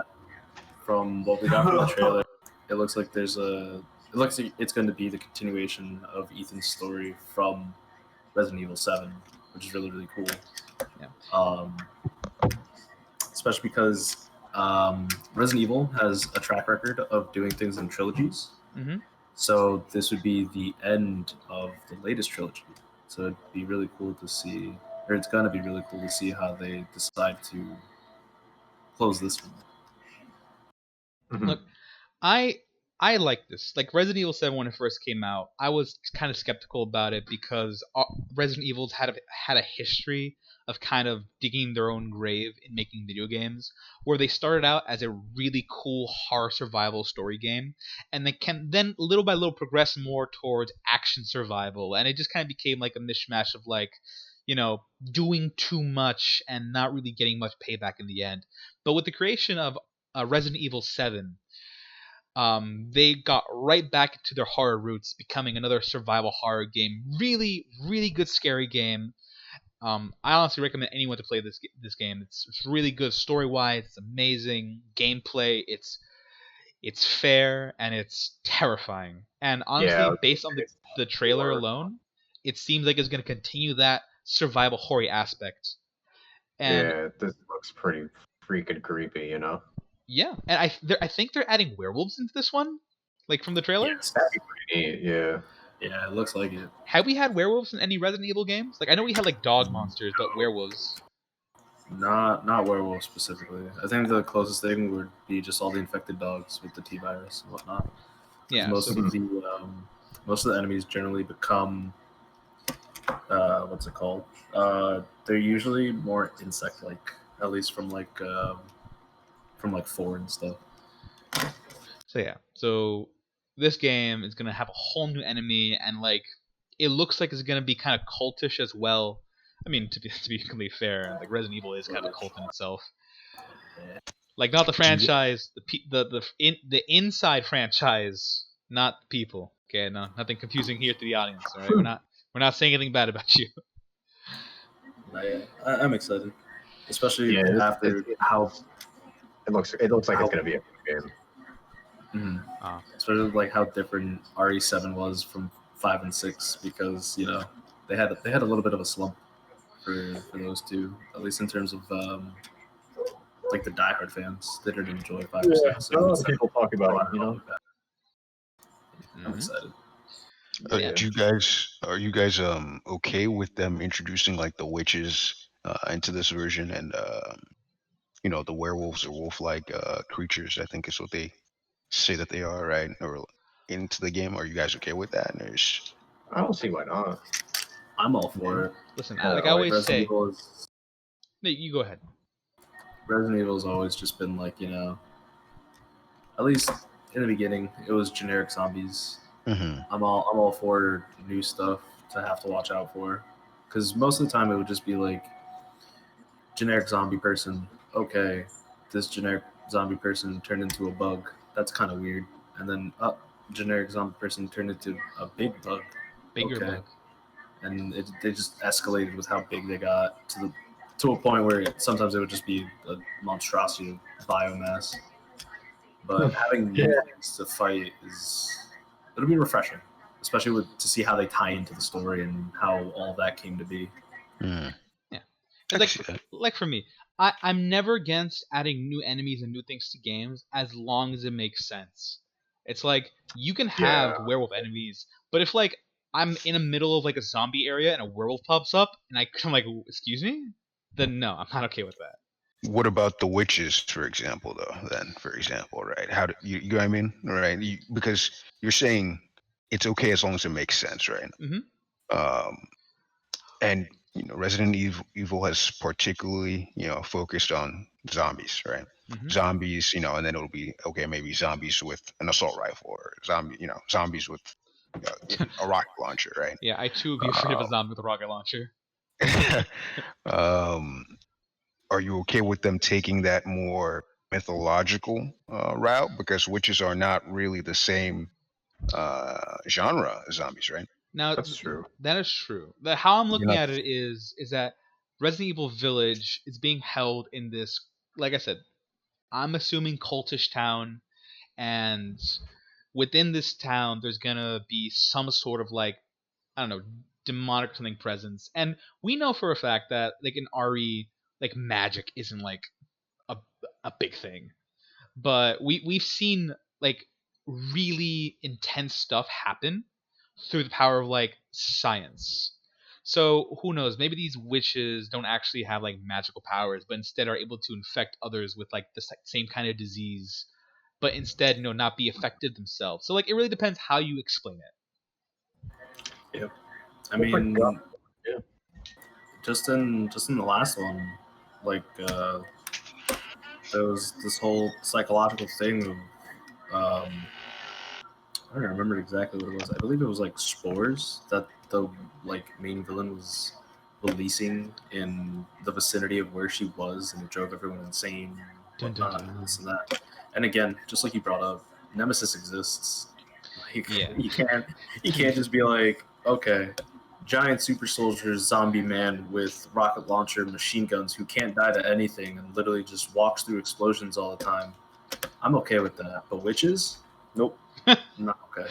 I'm sure they'll like Rick said, it'll probably be like some scientific thing where they were infected with the T virus or some sort of strand of the T virus or whatever it is in the new trilogy. I don't remember if it is exactly the T virus, but I'm sure they're probably capable of having some sort of control over biomass and stuff like that because of the infection they have. True. And like in these games as well, like keep noted that it may not be explained in the story, but these kind of games hold a lot of like in-game text you can pick up and read. So maybe be explained in one of those passages as well. Okay. All right, but real good predictions for this game. I hope for a nice playthrough where I can get scared shitless myself in the middle of the night when I choose to play this game at 2 in the morning. Yeah. Yeah. But fingers crossed for that. All right, but moving on to our next title, another really big smash hit prediction here: Deathloop. The second installment we have of a character being reoccurred from death. This one seems to follow the story of, and I actually forgot his name, the main characters you play, which is stuck on this island where the main attraction is killing him. So this place is paradise to everyone else but. And apparently, whenever he dies, he gets reset back to the same point of time. And the people keep hunting him, but after every single death, he gets smarter and smarter trying to get off this island, but is continuously foiled by your, I assume, antagonist, this woman hunting you down that works for the main baddie. So, thoughts, opinions, concerns? Looks interesting. I don't know if I'm gonna play this though. I like the narration for this game. Like, the Yeah. voice sounds very relaxing. I like listening to it. Mhm. I feel like if I were to interact in any way with this game, I feel like I would be watching a gameplay of this, somebody play it, and I would just watch it. I don't know. I'm not a like. It looks really nice, like all of them do, and I love the concept too. Like, it's not just like, okay, you lost, so just play again. There's like an actual like reason why you're losing. Like they address it, you know. Yeah, I like Like these yeah, games it's bringing cool. this concept in that death is no longer just you being bad; it's actually part of the story now. Exactly. Like that's a pretty neat narrative, if you ask me. Yeah. So yeah, I feel like I would like to watch somebody else play this and then be like, oh, that's really neat. Something But I else. mean, it looks really neat. I like the art style as well. It looks pretty cool. It looks very high paced. Something I want to point out is Yeah, like it does. looking into like the actual character models into this game of the enemies. None of them really have faces. They're all kind of covered in like, this kind of wax. So it makes Yeah, you I kind of assume they're wonder. robots. It brings up questions like, where are you? Is this actually like part of the world, or are you stuck in some kind of limbo? That's why you keep reviving. Like it makes you kind of Right. question the story. If you ask me, if I'm gonna like theorize, I would assume that it's like some sort of limbo. Yeah, Like that would make the most sense. tis no wrong theories I'm here. interested. I'm interested in this game. It looks kind of cool. I'm a little concerned because Bethesda hasn't Mhm. doing all too well recently. Yeah, that's something I was gonna bring up. This game is being made by Bethesda, and Bethesda currently is having a bit of a bad rep. Yeah, So who but knows? hopefully, because it's a new IP, they try to experiment a little bit more, and they don't try to like streamline everything. Fallout 4. Rip Fallout 4. One thing interesting I heard about this game was actually that it has a multiplayer mode too. In Oh, that, does it? yeah, say so. For example, let's say Rick is playing, right? The main character's name is Colt, right? Oh, it is Colt. So Okay. so say Colt, he's playing as Colt, right? Another player, like Gabe, right, or Anthony, could hypothetically just take over the antagonist, Juliana, right, the rival assassin, right, and go into his campaign to kill Rick, This is Oh, Dark right? Souls. that's toxic. That's This is exact, Dark That's Souls toxic. PvP. I don't know. right, and it's God. optional. The multiplayer is optional, right? Yeah. But It's gonna be like I'm gonna be playing my own version of the game. Like, oh, herp to derp. Here's me Rick playing by myself, and then I got a filthy right, invader coming in, being like, oh, I'm an actual player, and I am like 20 right. skill levels over you. I'm just like, That's true. I'm I'm getting bad into at shoot 'em up games. So Juliana can either be controlled by the AI in your playthrough, right, or by another person, I guess I'm turning off. hypothetically, if it's I'm turning off multiplayer. PS Plus for this. Which is super cool, right? Doesn't that sound fun? Like, That is It you know, sounds so toxic. right? especially when all you do is invade other people's Oh games. God! Exactly. Listen, You know, audience, don't be like that guy.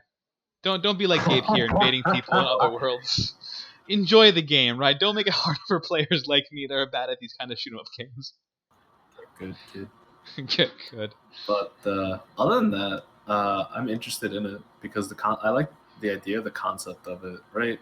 Like you get multiple chances on purpose, and Mhm. also just the gameplay. It reminds so one of my favorite game series of all time has to be Bioshock. Bioshock series, literally even the worst one in the series is not a bad game, I agree. and just the powers and the arsenal you get is so interesting, and it makes each fight unique because you could just find your own playstyle or just purposely not use the ones that you're so accustomed to make it different, right? Yeah. It seems like in this game you're also gonna have different powers because you see in the cutscenes you're able to teleport to different parts of like buildings and stuff. So there might be more even that we haven't seen yet in the trailers. Yeah, exactly. All right. It looks good though. That's an interesting concept. right? I think it's a really cool. I don't, but Bethesda, that's It's a Yeah, but you thing don't to know. worry about. Yeah. So let's proceed with caution and like see how the big gameplay plays out. Like we get more trailers for this game. Mhm. All right, but moving on to our next and technically last video game topic, we're going to be talking about Horizon Forbidden West or Zero Dawn 2. Gabe, don't say anything. Nope, it's Horizon 2. There's no one. Horizon 2 Wild Wild West Edition. Yeehaw edition. Yeehaw edition. I don't know. I don't really have much of an opinion on this one because I didn't play the 0. He has a zero So opinion for it. Boo.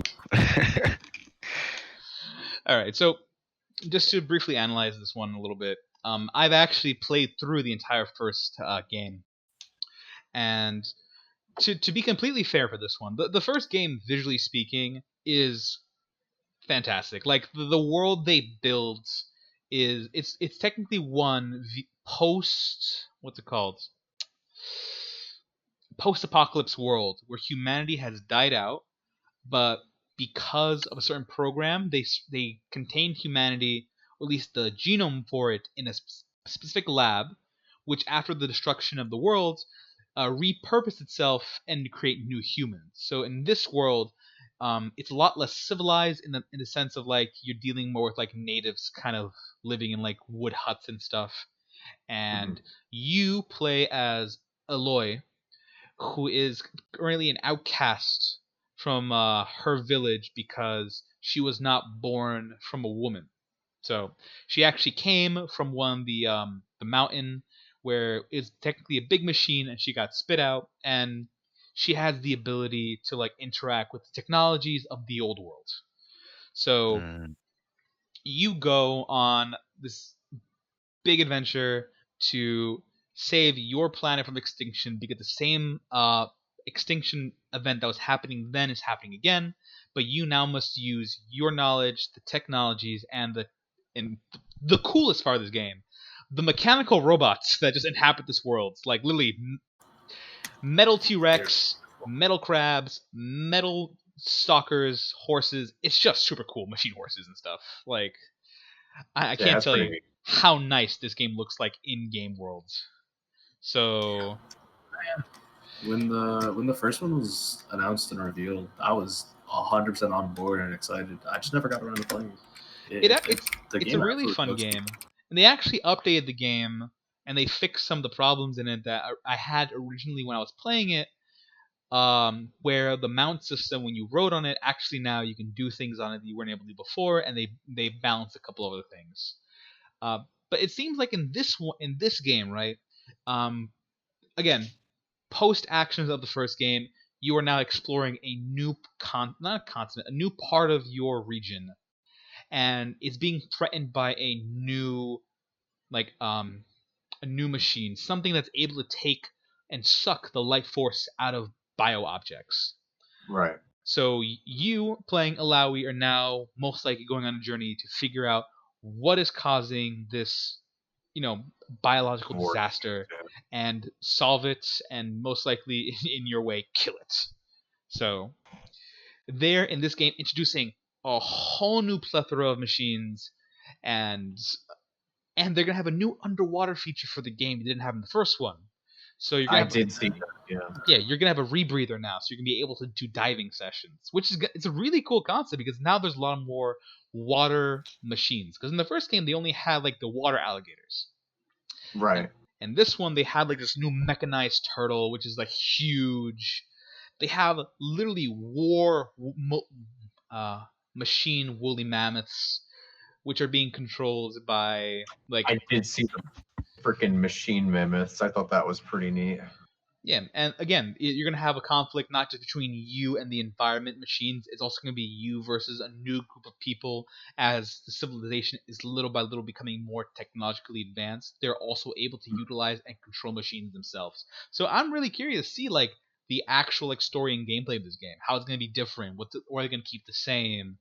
You know, how they gonna change certain combat features? Because like in the first game, as beautiful as the game was, there was really only one method of combat that worked. And it was you stun the enemy, you freeze the enemy, you throw explosives at the enemy, and that kind of got repetitive. Right. Okay. So like I would like to see new combat. That definitely would be very useful to get an actual arsenal that is effective in most, if not all, fights. Mm-hmm. But yeah, again, game looks like the first one. I'm very excited for it.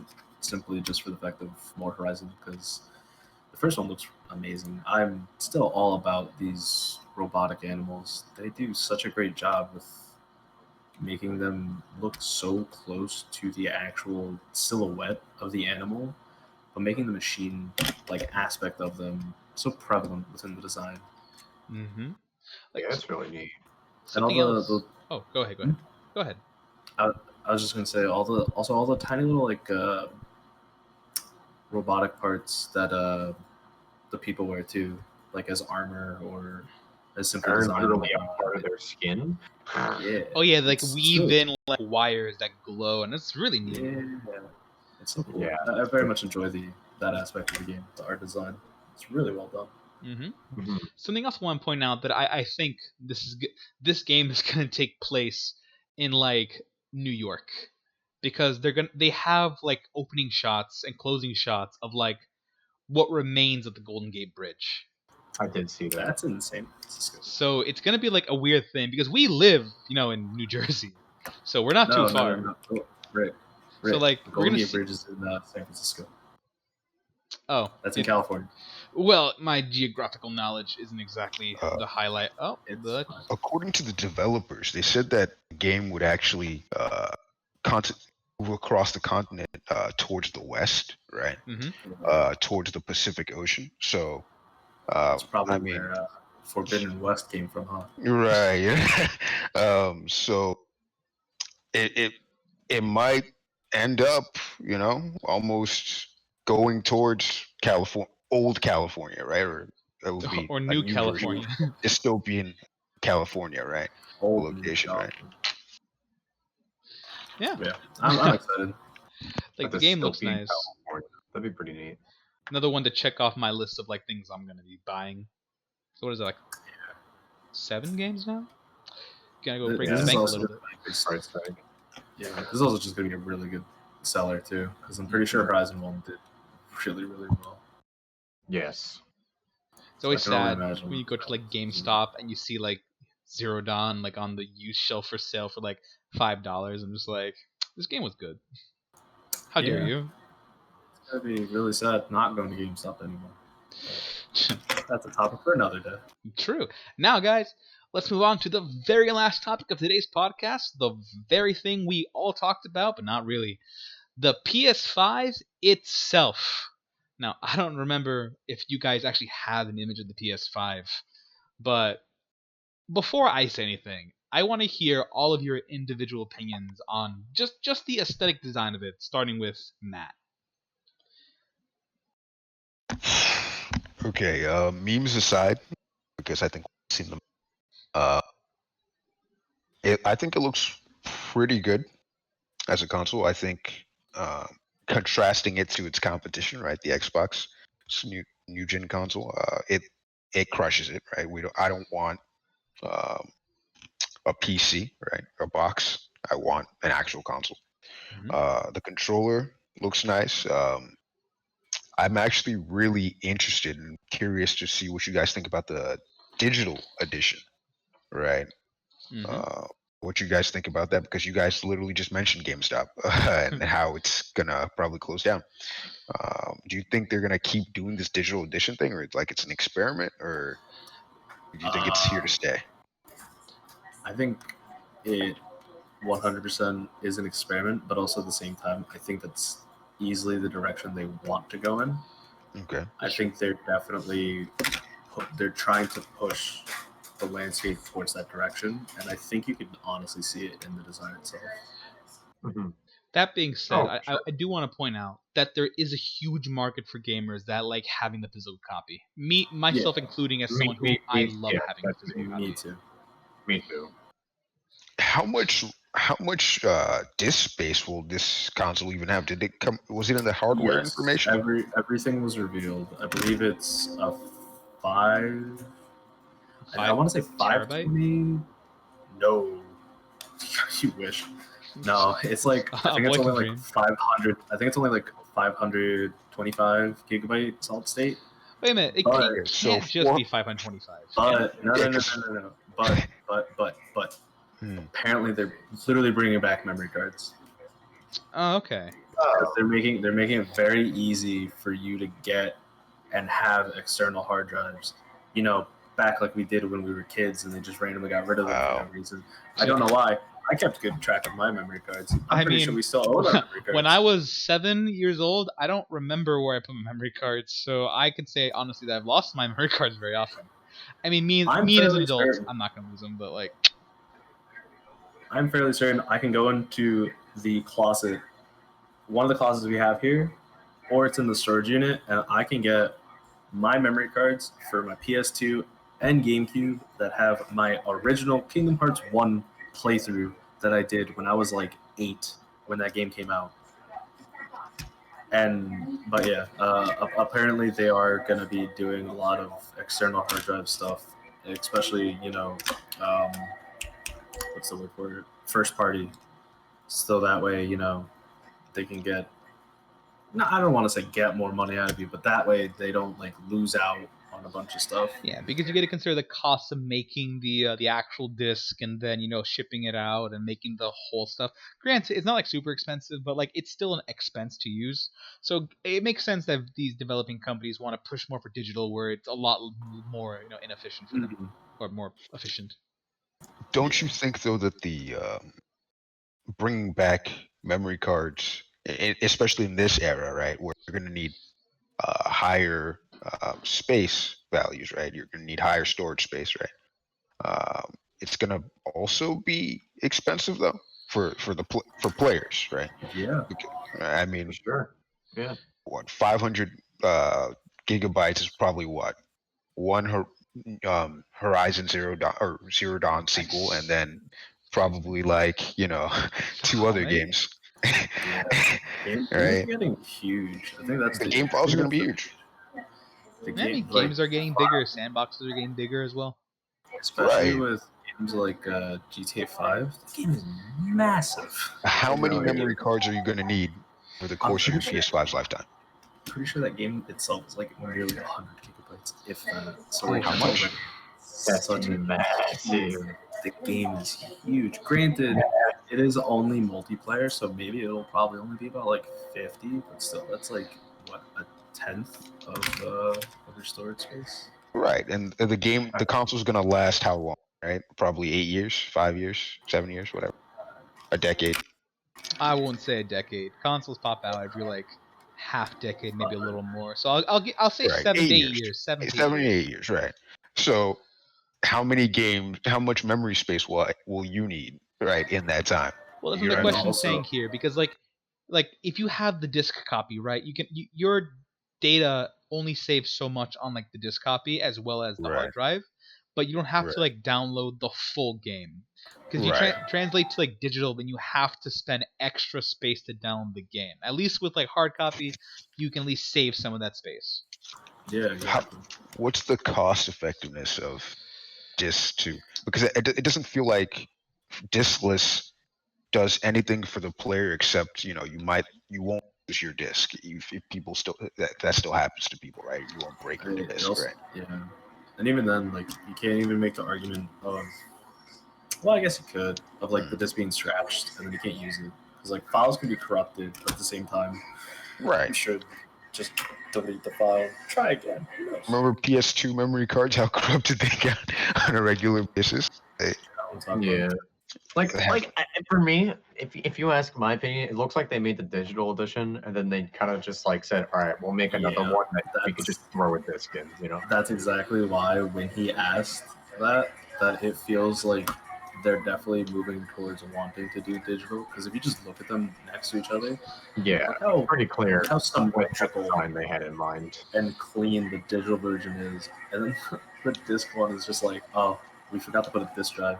Exactly. Slap it right in. All right. Exactly. All right, dude. let's going back to like the design of the PS5. Like something I want to mention here, like Matt said before, memes aside, it's a really big difference in my opinion that it's now standing on its side basically. Have you also seen how tall it is? No, actually, how tall is it? It is. So if you stand up your PS4 or your Xbox One, it's still taller than that. By This how thing much? is nearly 6. it by 4 inches. About Dear this thing's nearly God. 16 inches tall.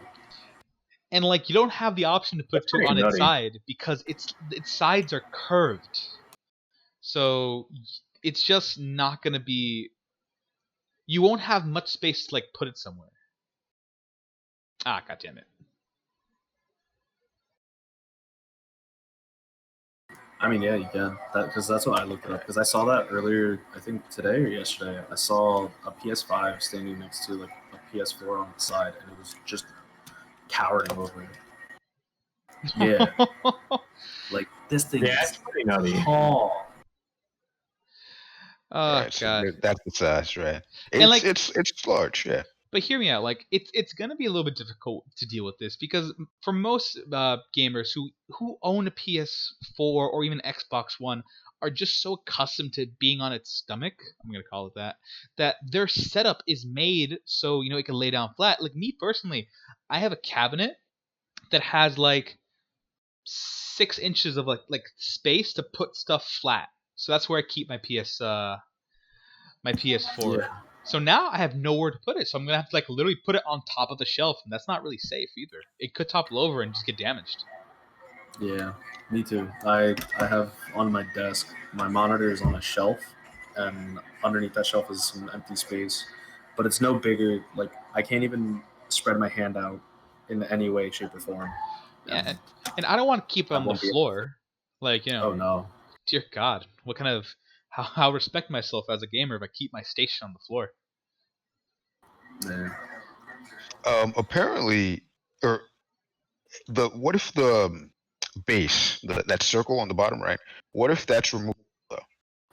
Yeah, that's what I've been If it's seeing. removable, you could put it on your side still, That would be really good. Yeah. But the thing right? that makes me think not so much is because the corners are curved.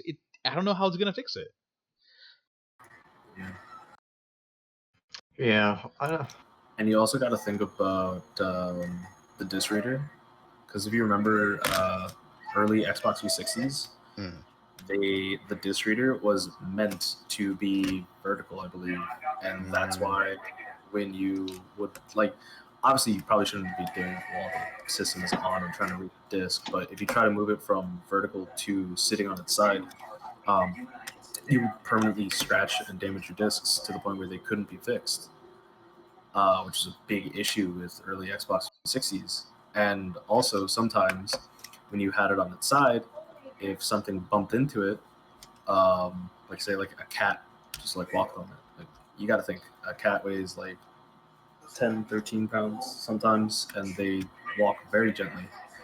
And people's discs would get scratched from that because there's not supposed to be any pressure on them, like on the sides. That's why it was meant to be standing up. Standing up.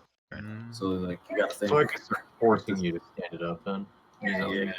I'm not so much forcing, but it would it could possibly be an issue if, or not even an issue, but you run the risk of something like that happening.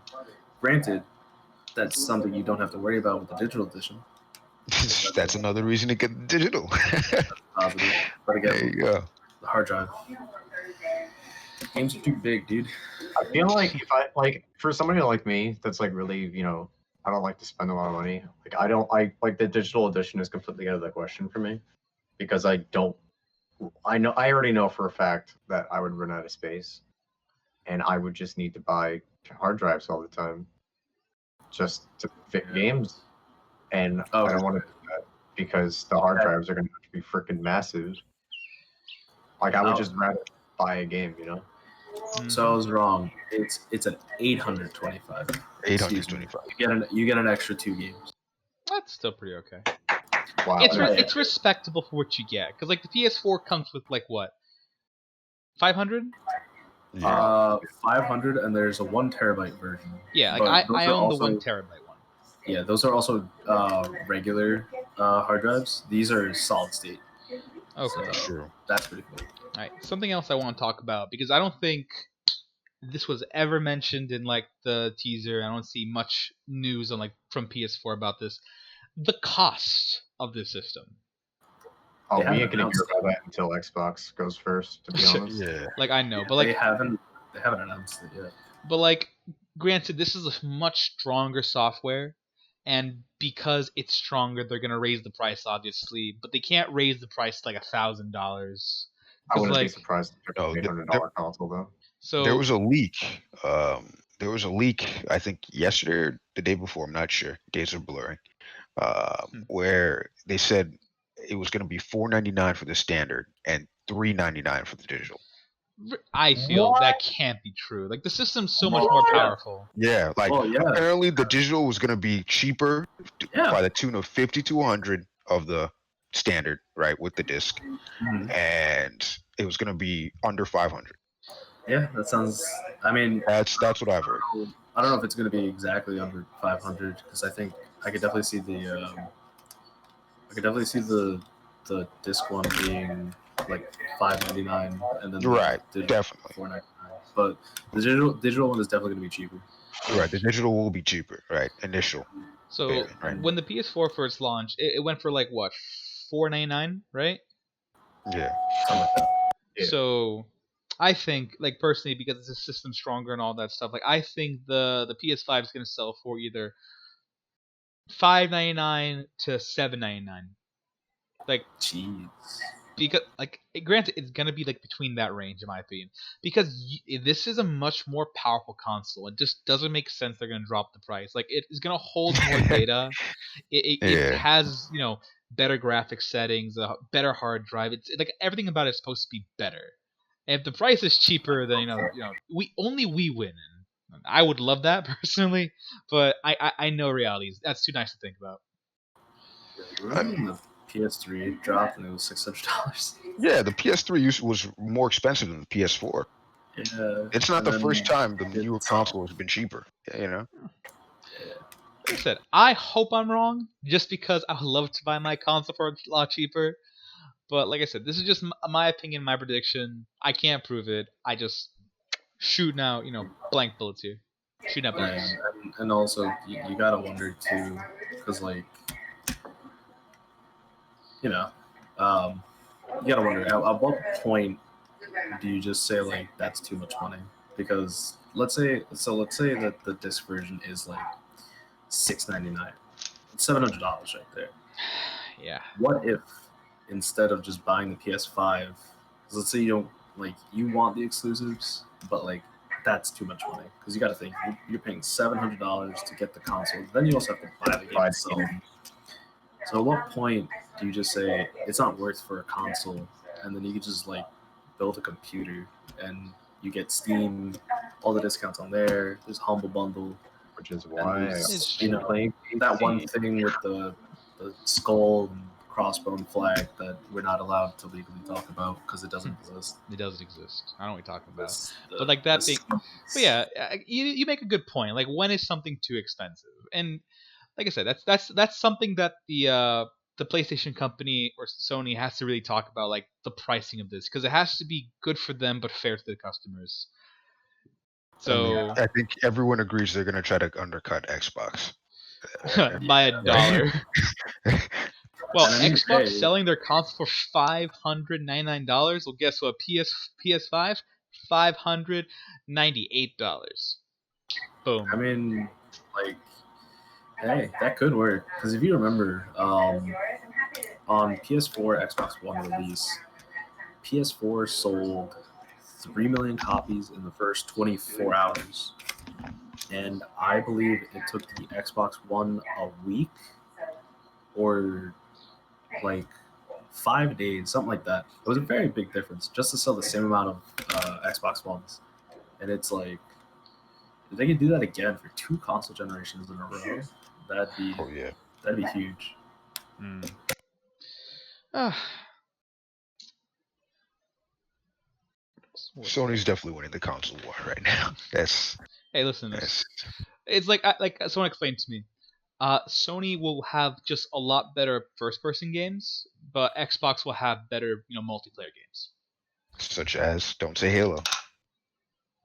Because that's on PC. I don't have an Xbox, so I can't tell you that.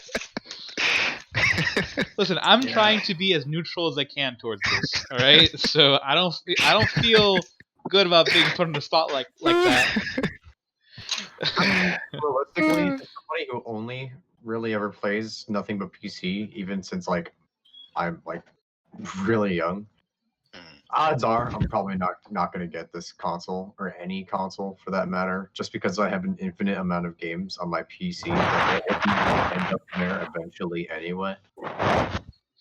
Like, Listen, and that's why your opinion is also very important in this conversation because you are not a console gamer, but you still I'm have an not opinion on how these games look like, and absolutely. play. Like, in order for me to play a game that looks as nice as those, I'm gonna have to cough up a lot of money for a good, not only GPU but a good CPU if in my build.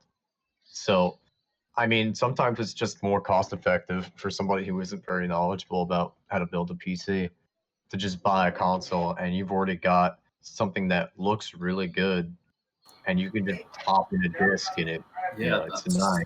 that's what all my friends from high school. That was their whole reasoning. When I moved over to PC, I wanted to bring them too because it's like I haven't been able to play with them in like 2 years because I just don't touch. Yep, I know the feeling, dude. Because all my friends, like, they're all on Xbox One or a PS4, and I don't have either one of those consoles. Yeah, and their whole thing is like it's mad expensive. You gotta upgrade it every 2 years, and like that's Not true. You don't.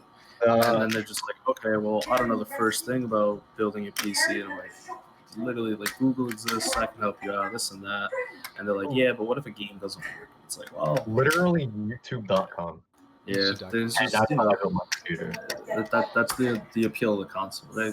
You just Yeah, I mean, pop it, it works. exactly. It works right out of the box, and you just buy games for it. And, as John Tron once said, it works. It just works. We don't quote Jontron on this show anymore. But you know what I mean. Like, so for me, I'm probably not going to get this realistically. But like, it looks really good. It looks really sleek. I'm kind of sad that they're moving to digital because whenever I was growing up, like I did two things. I played handhelds and PC, nothing else. I only played consoles when I went to people's houses because they could afford them and I couldn't. So Yeah, I'm literally, like, I have shelves filled with DS games, like Wii games. That's like the only console I ever had growing up, oh, yeah. and like I'm 3DS games. Like, it's so upsetting for me because I can't buy Switch games because they're so expensive. But I'd use the hell out of my Switch if the games were under $60. Like, think about it, dude. Like, it's so sad. And that So, brings up another good topic, actually. Will games on the PS5 be more expensive? yeah, I was just gonna bring up that question. I would Sure assume they not. would be. I hope not. I hope $60 is not. Oh my god! already. I have to pay 65 for. Oh, 65 God. $70 You think it's only gonna for. be 65? Do you guys Bro, remember like, Game Boy game used to be like $30? Yes, dude. Remember when I had to cough up $40 for Pokemon Diamond and Pearl? Hell yeah, dude. Yeah, like We games, don't forget. We don't like forget. games are becoming a bigger deal. Like the industry is really big right now, and it's only getting bigger. So like Yeah, games are clearly. they're putting more money to making these games. They're putting new technologies. It's just kind of natural that these games get more expensive. But like I said, they have to consider like what the consumer has to pay for them. They can't Exactly. exceed a certain limit. But Exactly. on that note, boys and girls, I'm going to end our podcast today. Thank you so much for joining me, guys, and thank you for all the wonderful listeners listening out there. If anything, please like, comment, and subscribe to the channel. If you have any other questions, please shoot out an email, and I'll see if I can get right back to you. And I will have on the websites a poll to see what topics we'll be talking about next week. But in the meantime, guys, we're logging out, and thank you so much for coming on. Have a good night.